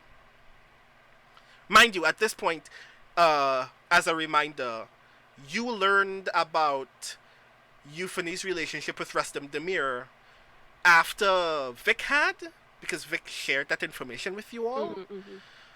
So when you knew that Euphony, when you recall this information about Euphony and Zenaida, this is information that recurs to you separate from Rustam. And now you're trying to recall why that would have occurred. But at the moment you cannot recall. Kat, can I ask you to also give me a perceive roll? Did you turn around at all, just to qualify? She would not turn around when Rustam Demir is in front of her. Can I make any case for this being an analyze roll instead of perceive? The thing that you're about to observe can also be an analyze, so I can give you analyze instead. Your position is risky and your effect is great. Okay. Here goes nothing. 5! 5 is good. Over Rustam Demir's shoulder, you notice someone else is present at the gala. While I very slowly describe this thing, Vic, give me a 2-die fortune roll. I will do that thing. I feel very bad about this. Are we feeling lucky today, friends? Because it seems like there's a lot of fortune rolls on the board. That's a 3 and a 2. Ah, that is bad, which is good. I'm so sorry. Withholding information sucks. So, you very eagerly, very strongly, passionately, intensely holding this obviously sarcastically bitter gaze with Rustam Demir when you notice over his shoulder, further into the room, someone that you recognize. It's at this moment that you in particular, Kat, are overwhelmed with the feeling of how intense this particular interaction is. In all of your previous timelines, you have never been in a physical or dream interaction with more than two agents of the conspiracy at a time. You are now vaguely aware of the fact that Rustam Demir is here, who you do not trust. Delilah Hall is here, who you do not trust. You get the impression that something awkward and terrible is about to happen, and that Rustam Demir knows about it, and knows that there are high stakes, and you get the vague impression that that has something to do with you. And then over Rustam Demir's shoulder, you see, in a neon pink ball gown with spikes from the shoulders all the way down to the middle of the back, wearing neon pink fingerless gloves with spikes on the wrists, and like very small but for some strange reason very powerfully reflective stud earrings. You notice Euphony is here. And then Euphony turns and holds a gaze with you very briefly. And then the lights cut out of this room.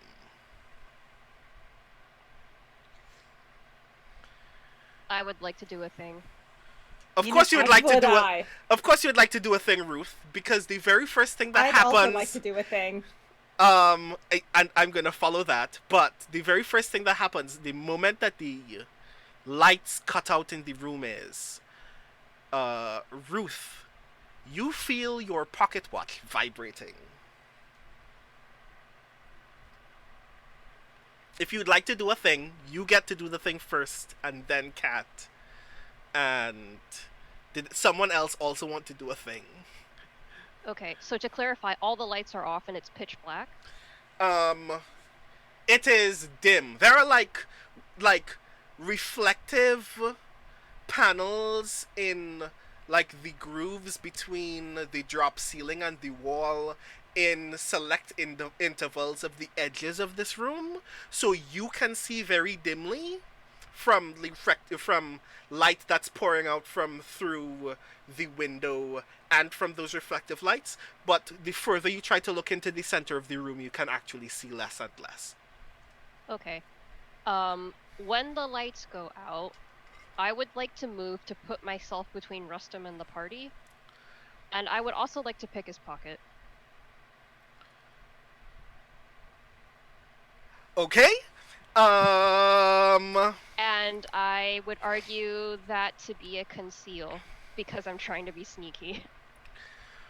That works for me. Your position is desperate. Mm-hmm.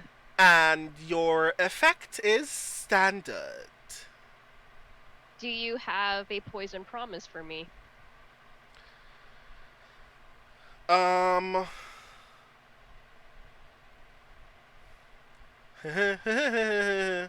I have a poison promise for you? There are obvious consequences. There are obvious consequences to Rustam Demir noticing that he's been robbed. If you do well enough, of course, he's not going to notice immediately. But a 4 o'clock will start. If a 4 o'clock, I will make a 4 o'clock of Rustam Demir notices something is missing. Mm-hmm. That will take, for every action that you take after this pickpocket. Oh. But if I don't take the poison promise, then that clock won't form? Yeah, he'll never notice. Okay.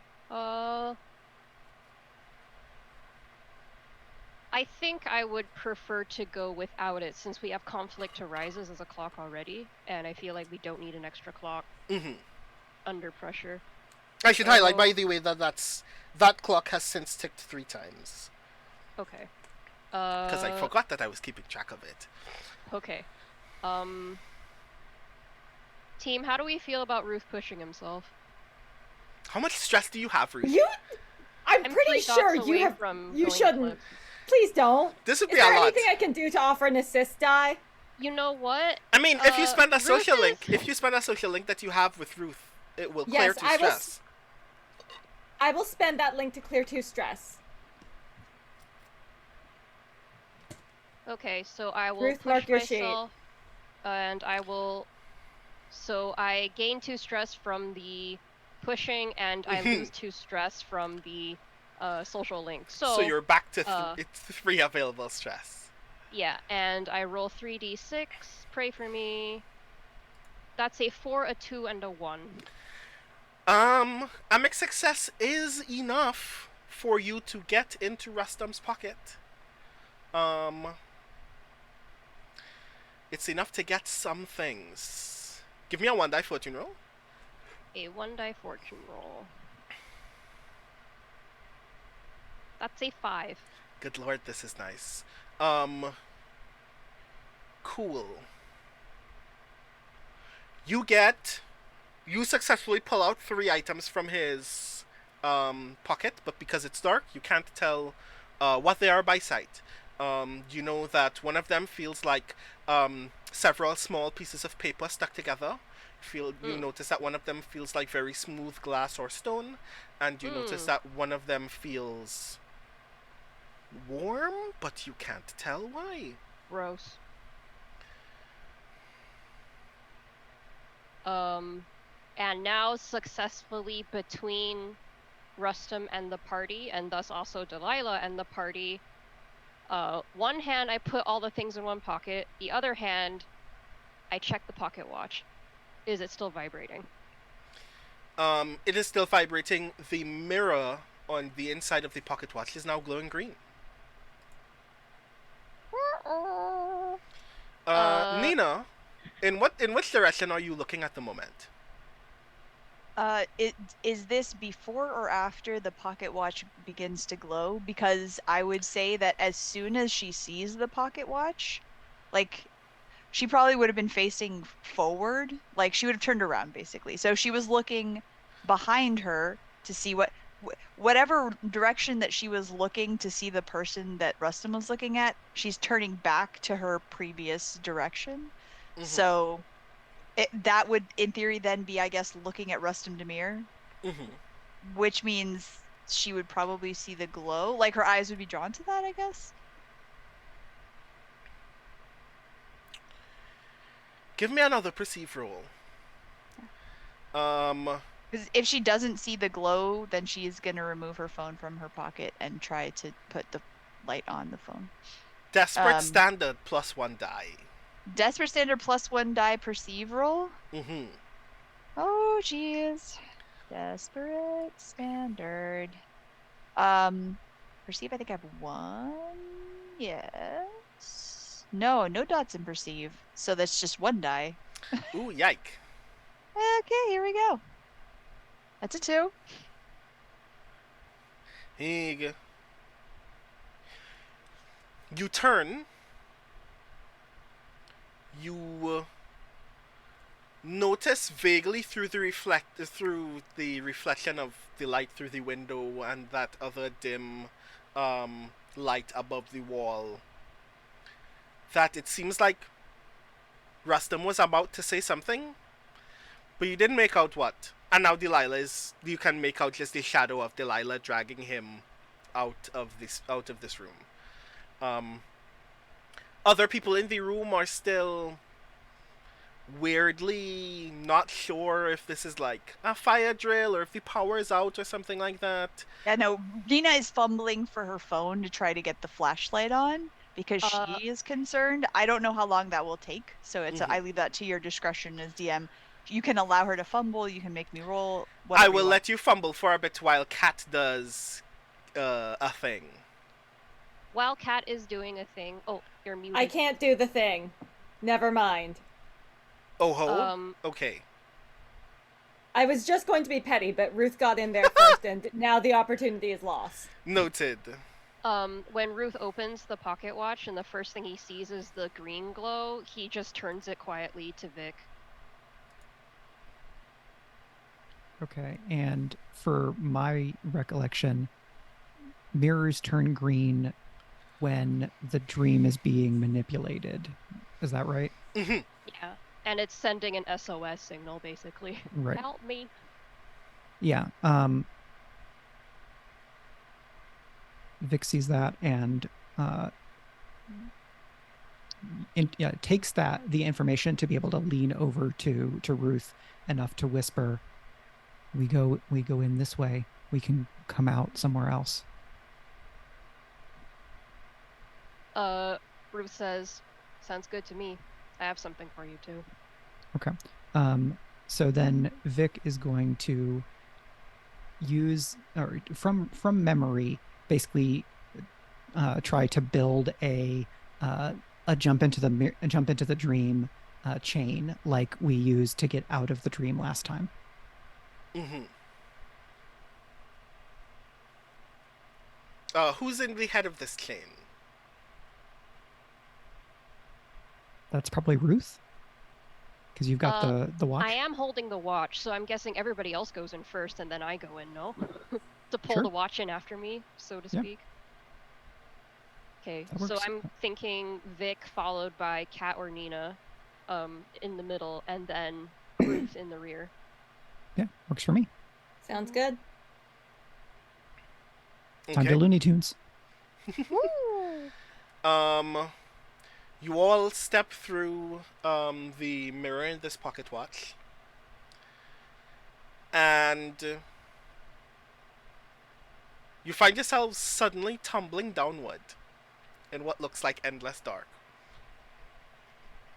This is not supposed to happen when you enter a dream.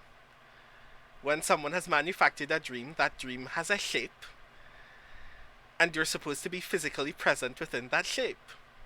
There are already structures, there is already land. It is very unlikely for a dream to be unshaped in this moment while being actively manipulated, unless it is being freshly manipulated. You all get the very immediate suspicion that you are entering this dream almost as immediately as it is appearing. That you essentially have gotten the drop on someone. And then, when you land, you're outside the Cloud Harbor Mirador at night.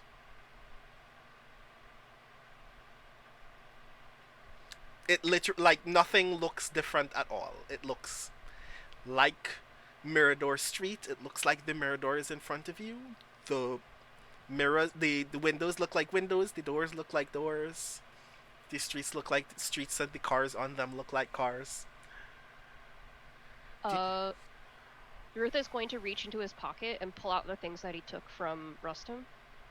Nina's checking her phone, for the record.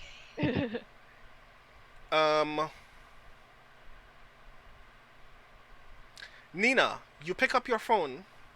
You notice that you're having this weird phenomenon that you notice only happens not only in the dream in general, but in dreams where you are losing some level of agency, that when you attempt to read text, you notice that there is text on the screen but you cannot parse it. I want a card from the deck of reveries. Aha! This can happen. And I'm gonna make you roll to find that card very suddenly. But first, Ruth, you take out the things that you picked from Rustum's pocket, and you see a phone, namely a pure glass smartphone. Because of course. which you also noticed, by the way, is locked. But when you touch the screen to bring up the passcode screen, there is a hint on the top of the passcode screen that says, Euphony said you'd know this. The other things that you notice are handwritten notes about what seems to be a medical disorder that you don't immediately get any, like, you can't immediately glean what it's potentially referring to, but a lot of the scribblings on this piece of paper refer specifically to higher brainwave function while like comatose or in a state that should resemble a coma through no other potential brain damage. And the other thing that you find is a small Ziploc bag with a small doll in it. It looks like a plastic doll of a small black-haired, brown-skinned child. It feels warm to the touch for some reason.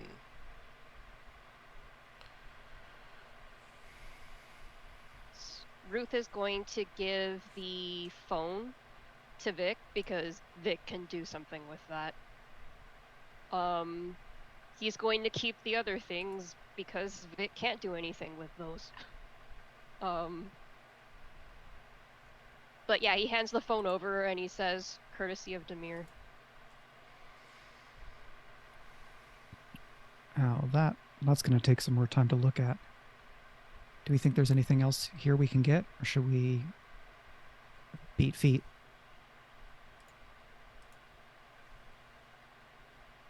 Ruth looks around and it seems like the dream is pointing them into the Mirador.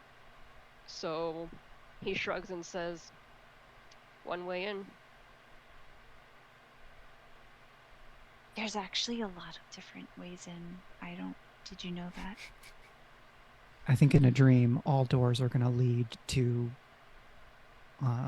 probably the dragon in the tower. And Vic goes to like what I'm imagining are double doors and just pushes both of them open. Full Aragorn. Yeah. You push open the double doors of the Mirador, and the ground floor of the Mirador is no longer the ground floor of the Mirador. Ruth, what is the name of the hospital where you were first officially a nurse? Where I was first officially a nurse. It was probably called Ascension. Okay. So you can tell, and a couple of you can tell because you've been here, you've seen this place before after being mildly injured at some point previously, but Ruth, you know this place very intimately. You see the ground floor of Ascension General Hospital. You see there is a receptionist at the desk who, when you look at them, you can tell that you get the impression that you know who this person is, but when you try to settle on the features of this person, they just kind of fade away into your sight. You can't really settle on what this person looks like, just that a human being is at the receptionist desk. But the other thing that you notice rather immediately is that lots of people are running to and from all of the doors of this ground floor.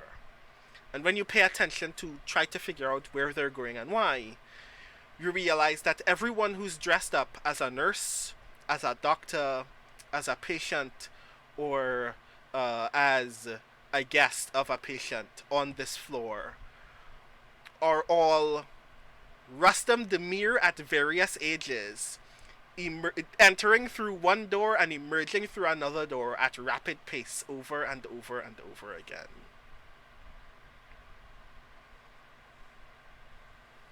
Are they all headed in the same direction?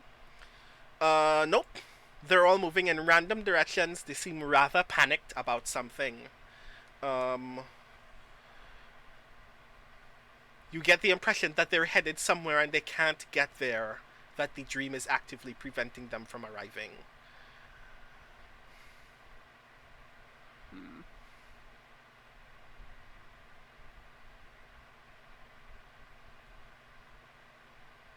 Would anyone like to take an action?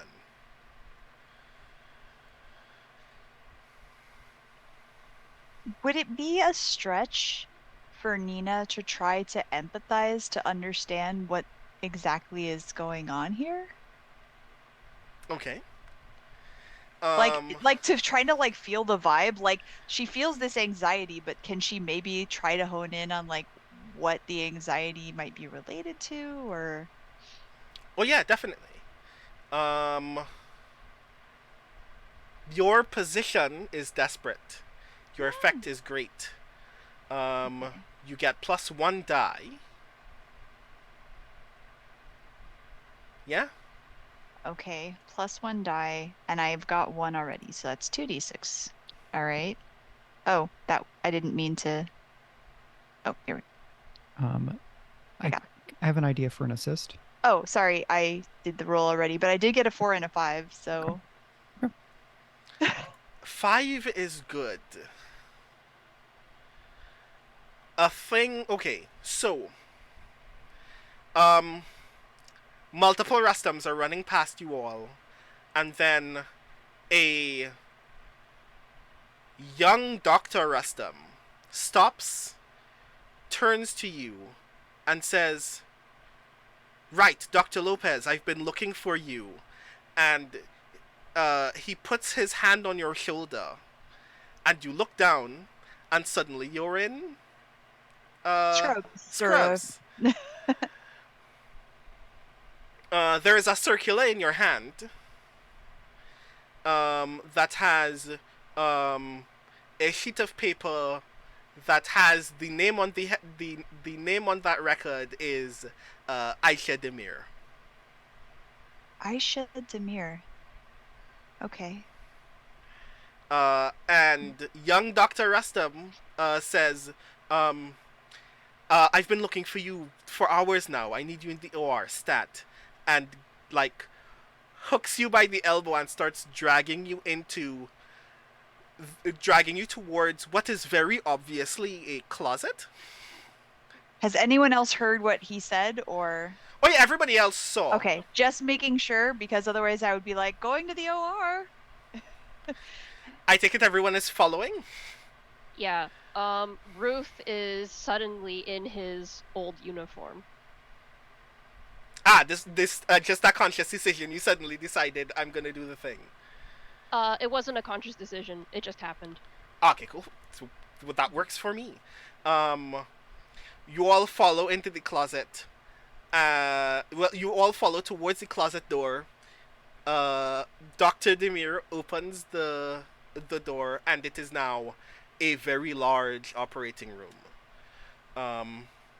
All of the lights are off except for the main operating light that is over a very small gurney where a very large plastic doll is lying in the gurney with its eyes closed.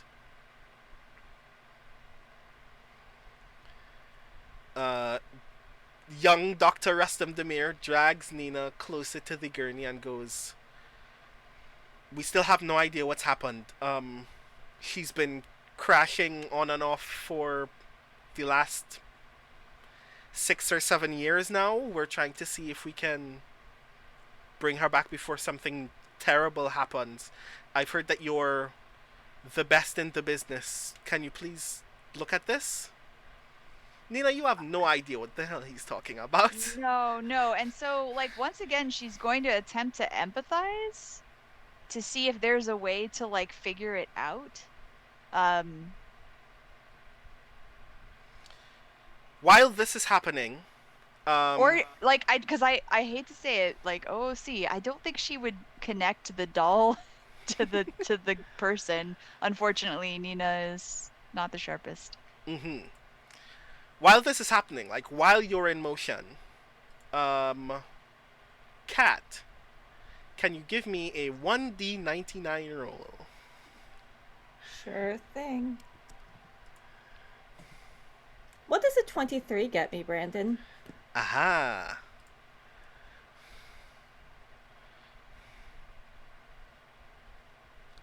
Nice. Wait a minute. Oh, okay, cool. So, Kat, you have already determined in this moment, as you have entered the dream, you would like the deck of reveries to speak to you in this moment. And then things started happening. You went into the Mirador. You noticed all of these Demirs. A Demir grabbed your friend and walked into a closet, but the closet is now an operating room. There's this giant doll. From the giant operating lamp that is ahead of that is over this doll's gurney, you see a small slip of something cardboard slide out from the side of it and just kind of start drifting down, like, you know how cartoon leaves fall from trees? Is just very gently wafting down towards the floor. Just as it drops below your eye level, you notice that the back is the white iridescent back of the deck of reveries.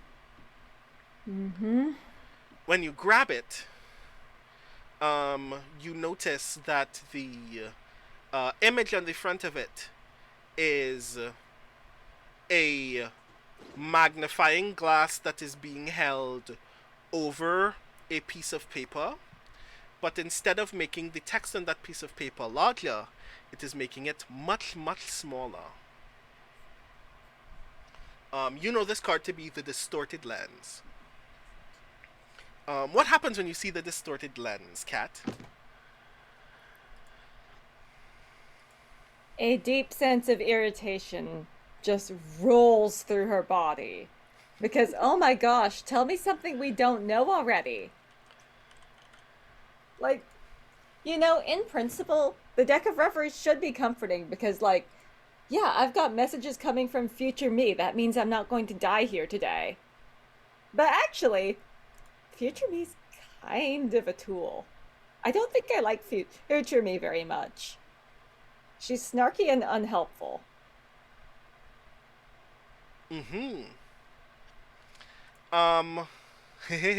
So one of the things that I will add about the distorted lens is that the very novel and harshly unhelpful thing about the distorted lens is that it represents seeing things deliberately for what they are not. It is deliberate obfuscation, or a sign that the assumption that you had initially made is perhaps incorrect.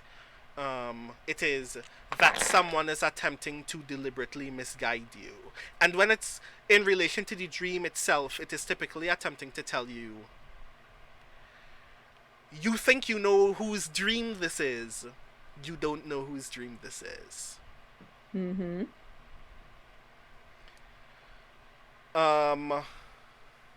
Great. We're having such a good day. This was such a good party, and I'm so glad we went.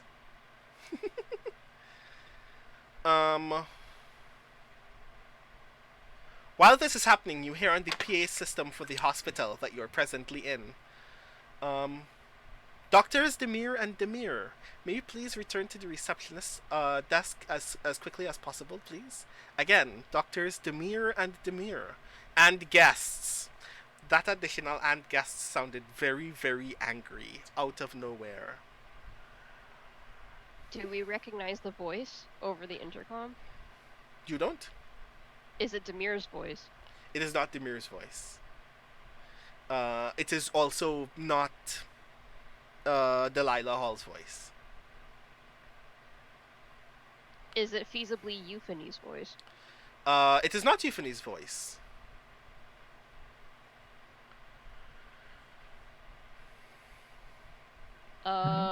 into Ruth the. glance.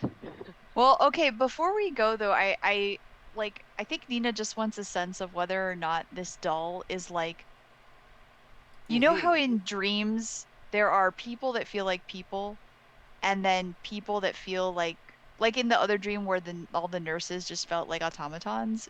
Like, does this doll feel like an automaton or like a person? I will give you that this doll does not feel like an automaton, but you were going to give me an empathize roll before I cut you off. Yeah.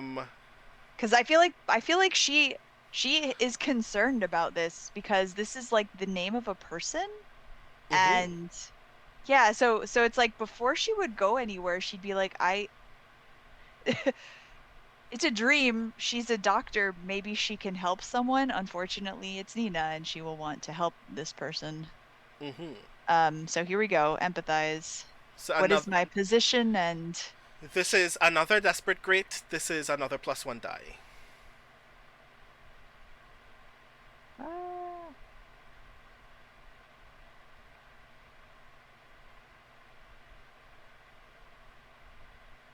A double 6. Crit! Crit!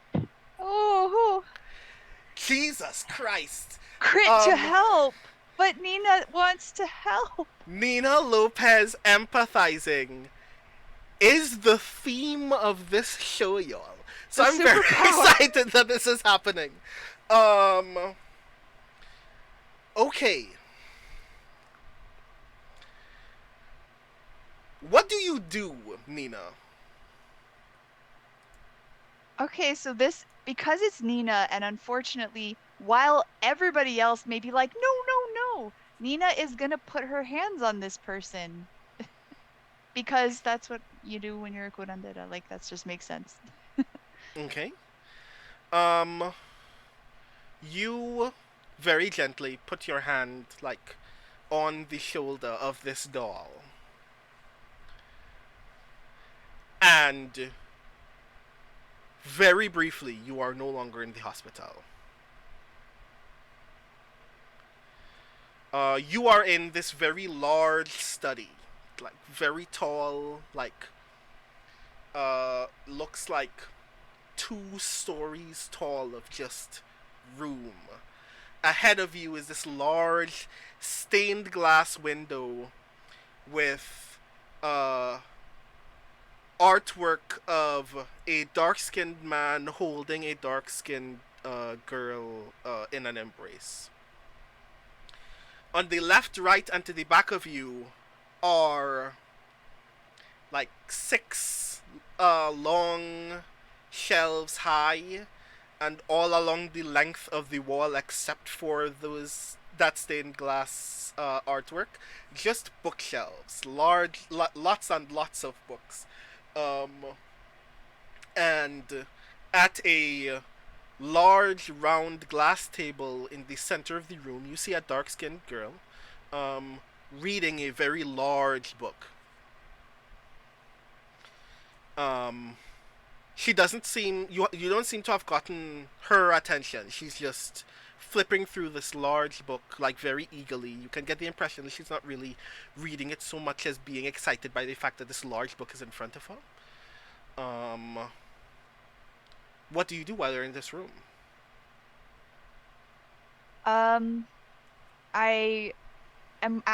Because of course, unfortunately, this is Nina and is an empathy flex. She's going to go closer to the girl to try to get a feel for, like, is she okay? Like,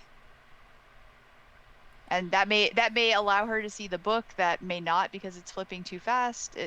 She's more worried about kind of like potentially kneeling down in front of the girl and looking into her face, like, are you all right? You walk up to the table. While you're walking up to the table, you notice that the ground has started shaking. The girl doesn't seem bothered by it. She's still flipping through this book. And then when you come up to the table, she's like, hello. She doesn't look up to you. She doesn't look up to look at you. She's still flipping through the book. I don't typically get visitors, and this is the first time that I've gotten someone that I have never met before. I'm Aisha. I'm Nina. Are you okay? I don't know. I know that I'm supposed to be somewhere else, but I can't remember what that place looks like anymore. As you're looking over this little girl's shoulder, you notice that the book that she's looking at is a large atlas, but all of the pages are large photos of individual streets of Cloud Harbor.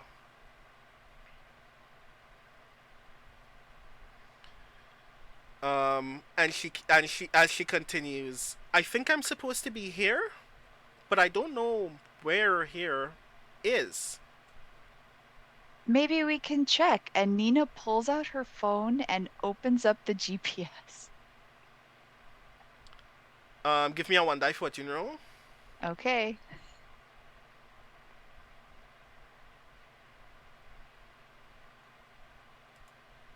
Oh, sorry. That's a 5. You can read your phone now.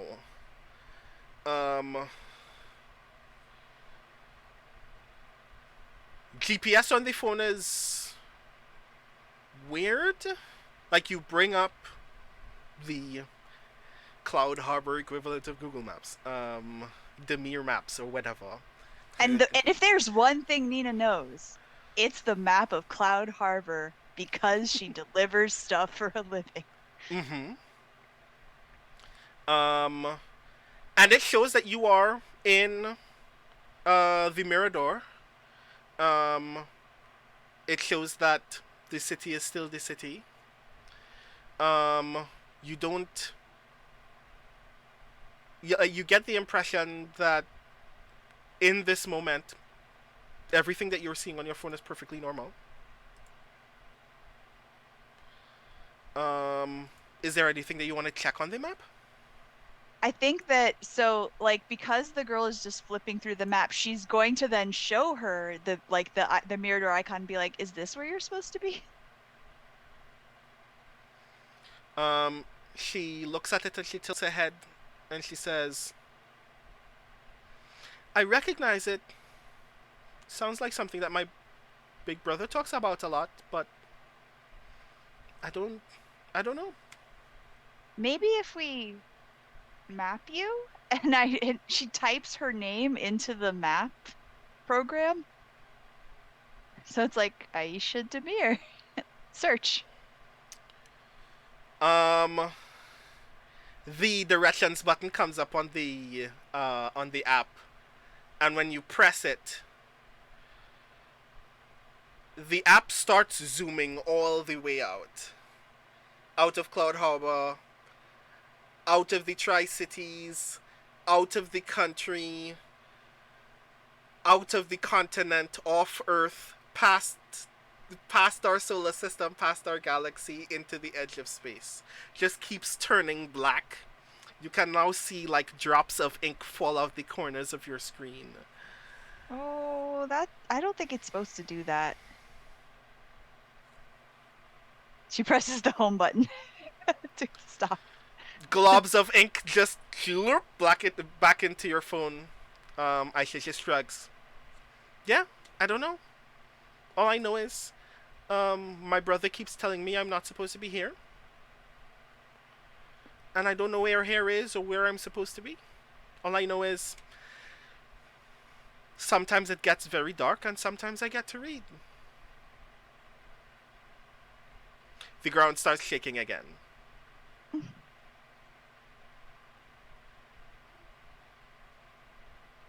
Does it do that a lot? The shaking? It's been doing that a lot more often. It's actually very unpleasant. I keep seeing all kinds of other people here and they're not nice. People who like to fight. People who keep complaining that they're looking for... Can't remember what they called them. Soldiers or knights or something. Oh. And they keep fighting with my brother too. They keep forcing him to keep me here, and I don't know why. Maybe they don't know you're here. I mean, I keep asking my brother if I can go, and he keeps asking me where I want to go, and I keep not knowing. But I know that it's somewhere. Maybe you can come with me? Can I? I don't know. Let's find out. I reach out to take her hand. You take a hand. There is a door out of this study. You can just walk out of the door if you wish. Are there any reflective surfaces like a mirror? There are no mirrors here, but there's obviously the stained glass window right in front of you.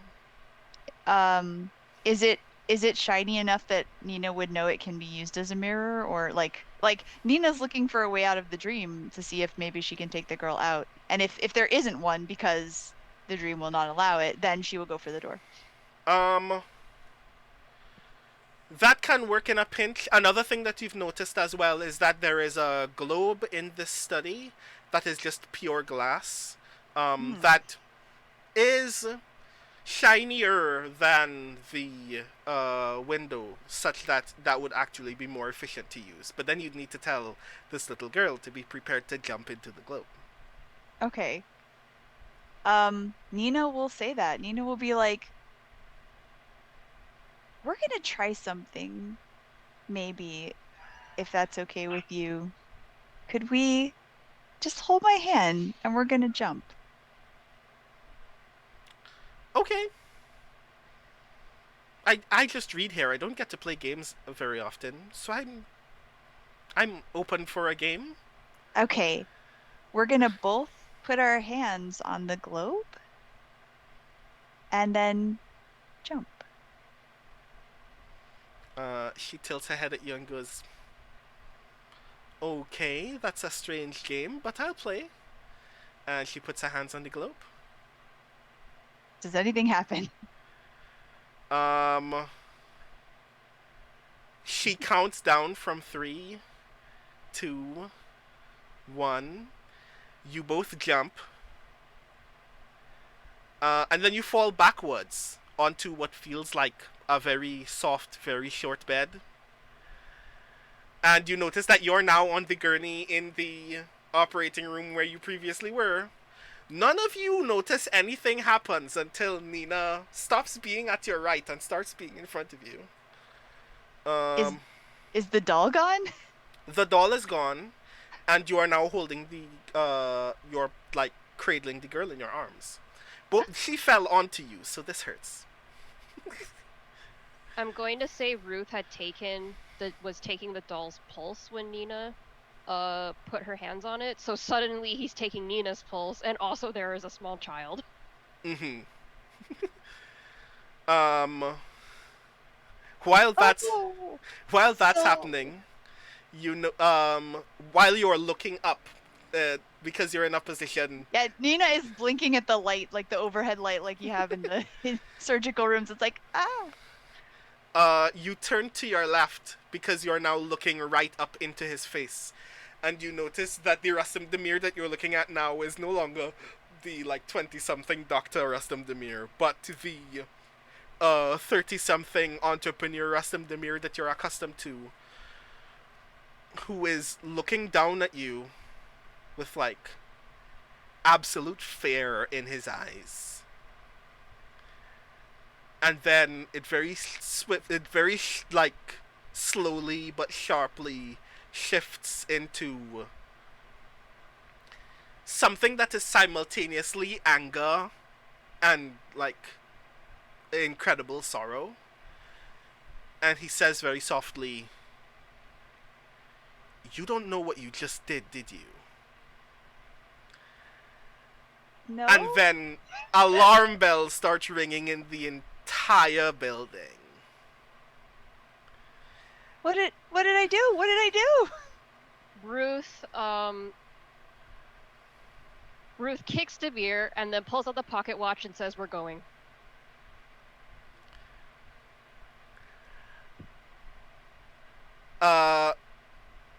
Aisha turns to you, Nina, and goes, Are we gonna jump again?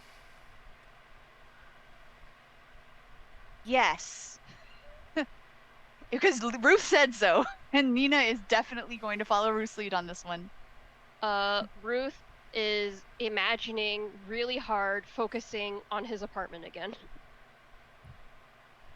As Okay. the way out. So not back to the Mirador, back to his apartment. Okay.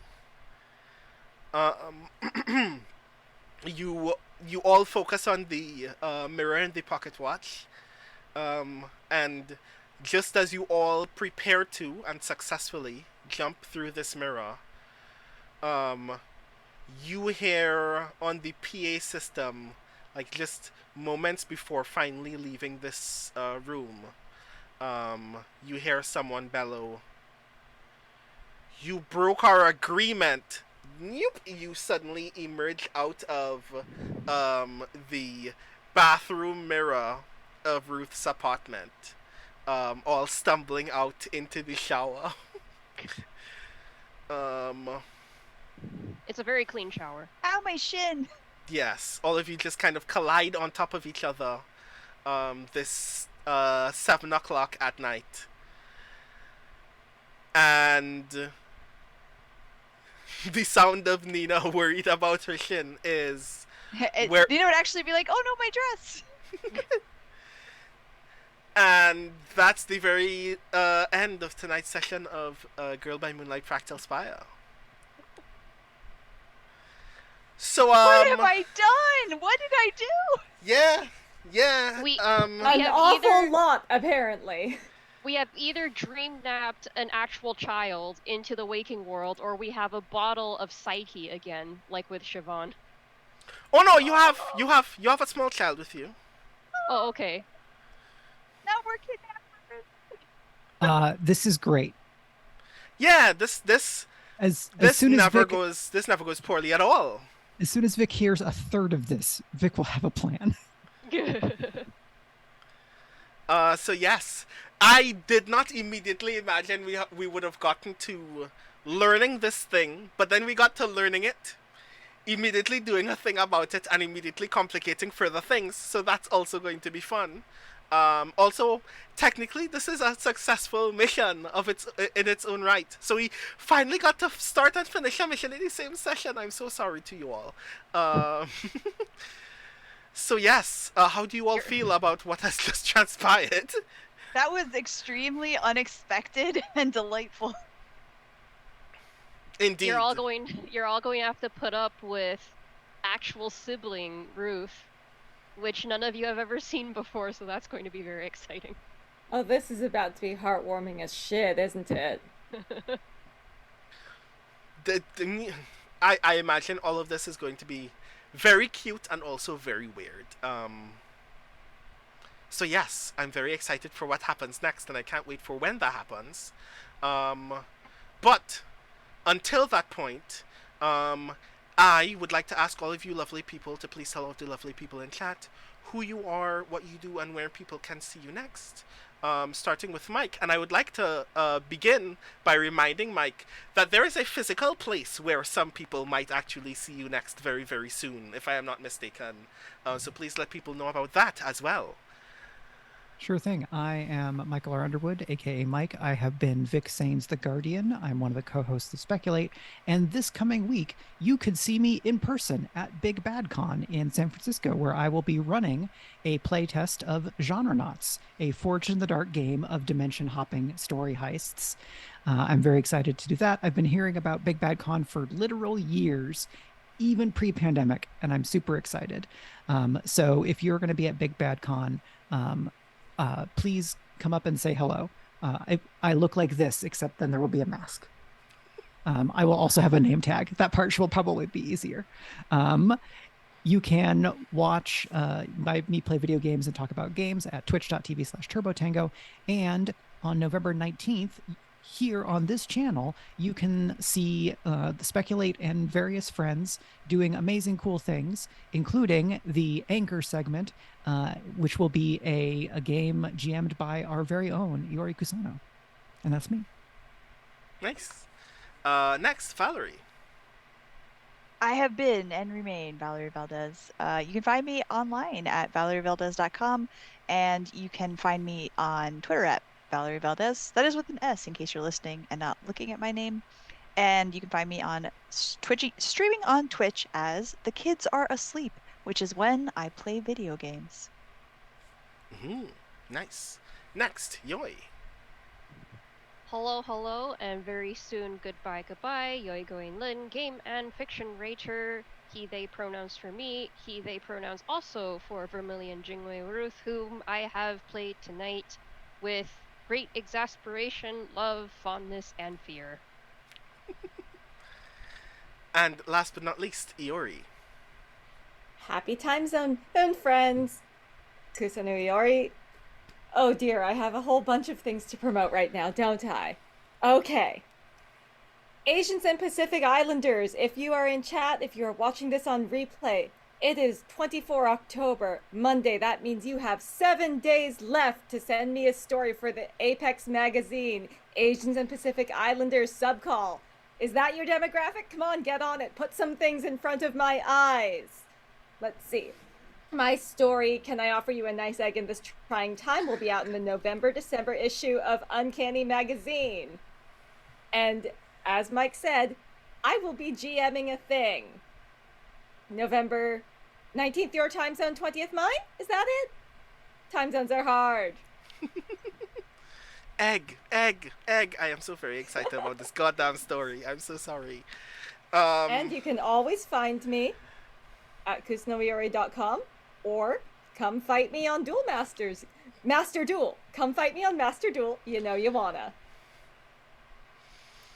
And as for me, I have been your humble stage manager again, Brandon O'Brien, pronouns he, him, or they, them. I wrote a book. It's called Can You Sign My Tentacle? It won the Elgin Award. So if you want to read a thing that is very funny but also very bitter about H.P. Lovecraft, this is a thing. And also support Interstellar Flight Press, because both of the poetry collections that came out this year from Interstellar Flight Press have won Elgin Awards, and that's really rad. So you can support your favorite indie press and read some really cool poetry as well.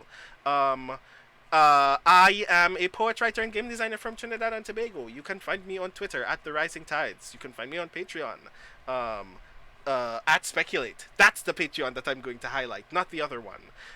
And among other things that's happening on November 19th, again, for our Speculate fundraiser, I will remind, not only will I be playing in this game that Iori will be GMing, but I will also be joining my good friend Michael R. Underwood and our good friend Gregory A. Wilson in a game of Destiny 2, where I will be very awkwardly sappy about Destiny 2 lore out of nowhere. So if you want to experience that, that's going to be a lot of fun.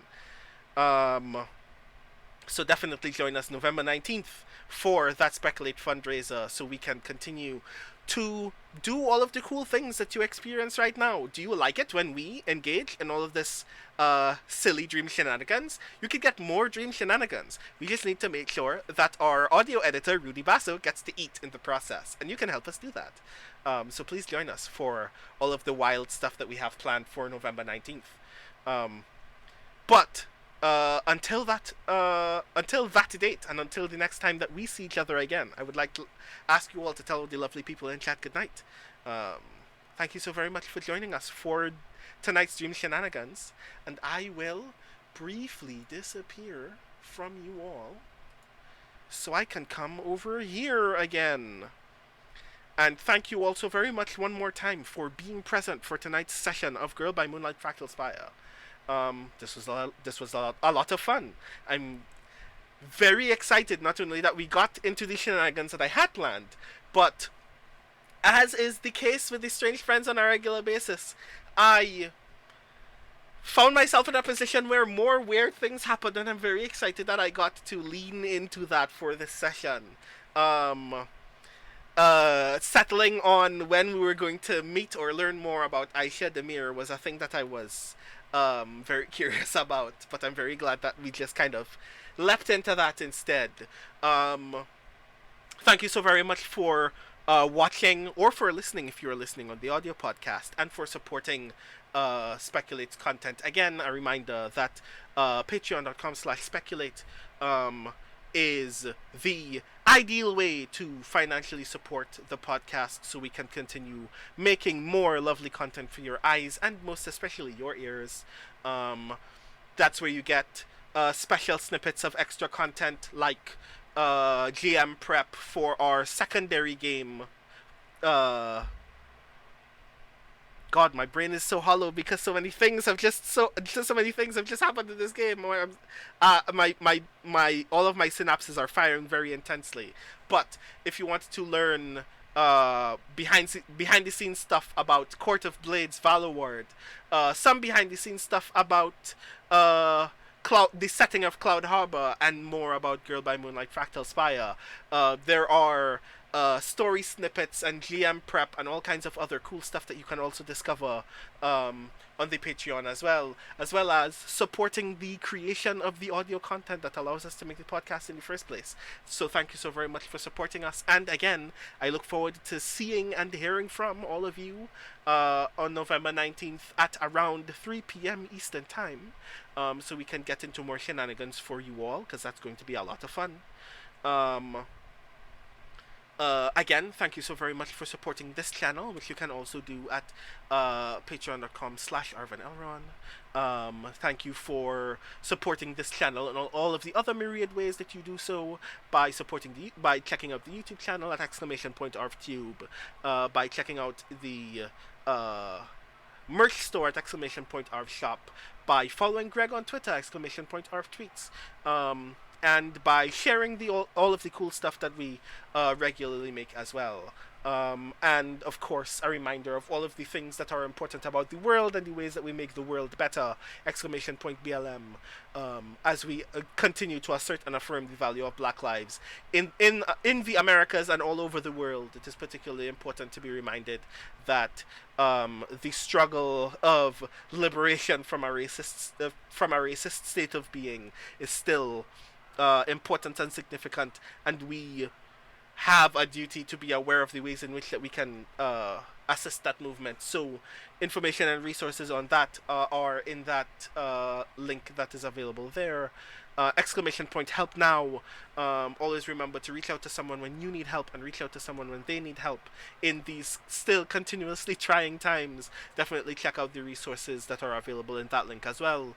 And Ukraine, UKRAINE, for more information about how we can support the Ukrainian people in fighting back against the unfair occupation of Russian military forces, so we can do our part to ensure that freedom and justice lives on in other parts of the world.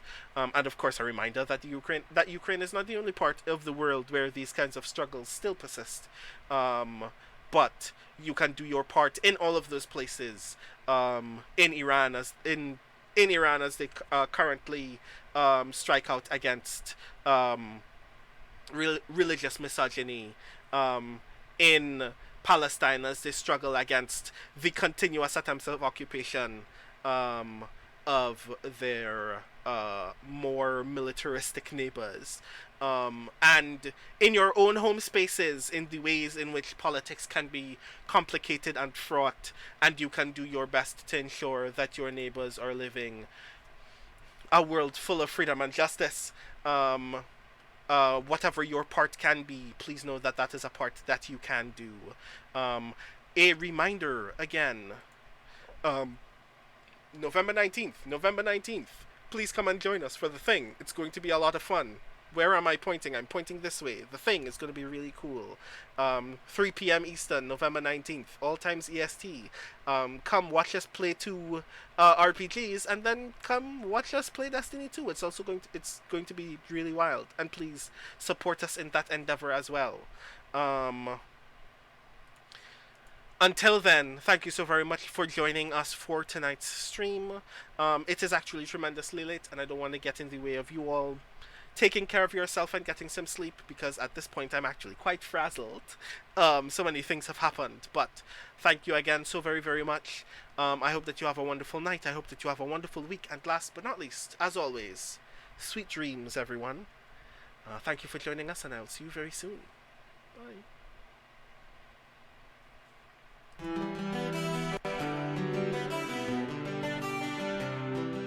So here are all of my encouragements for you all to make terrible decisions, as I am the GM. Ash has a crossbow bolt in her side, 0 dots in skirmish, and 0 dots in wreck. And I'm so excited to see this get even worse. So that's 1 vote for escalation.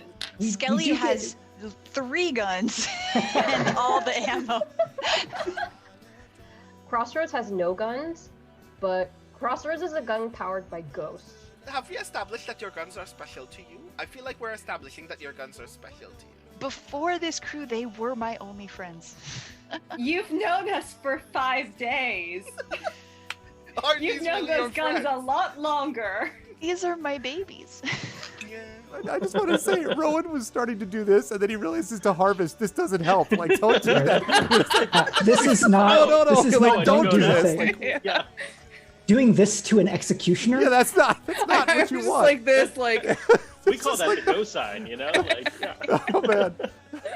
This theme's great. I will do a fortune roll. Notes. No thoughts. Head empty. 1! I rolled a 1! Yep.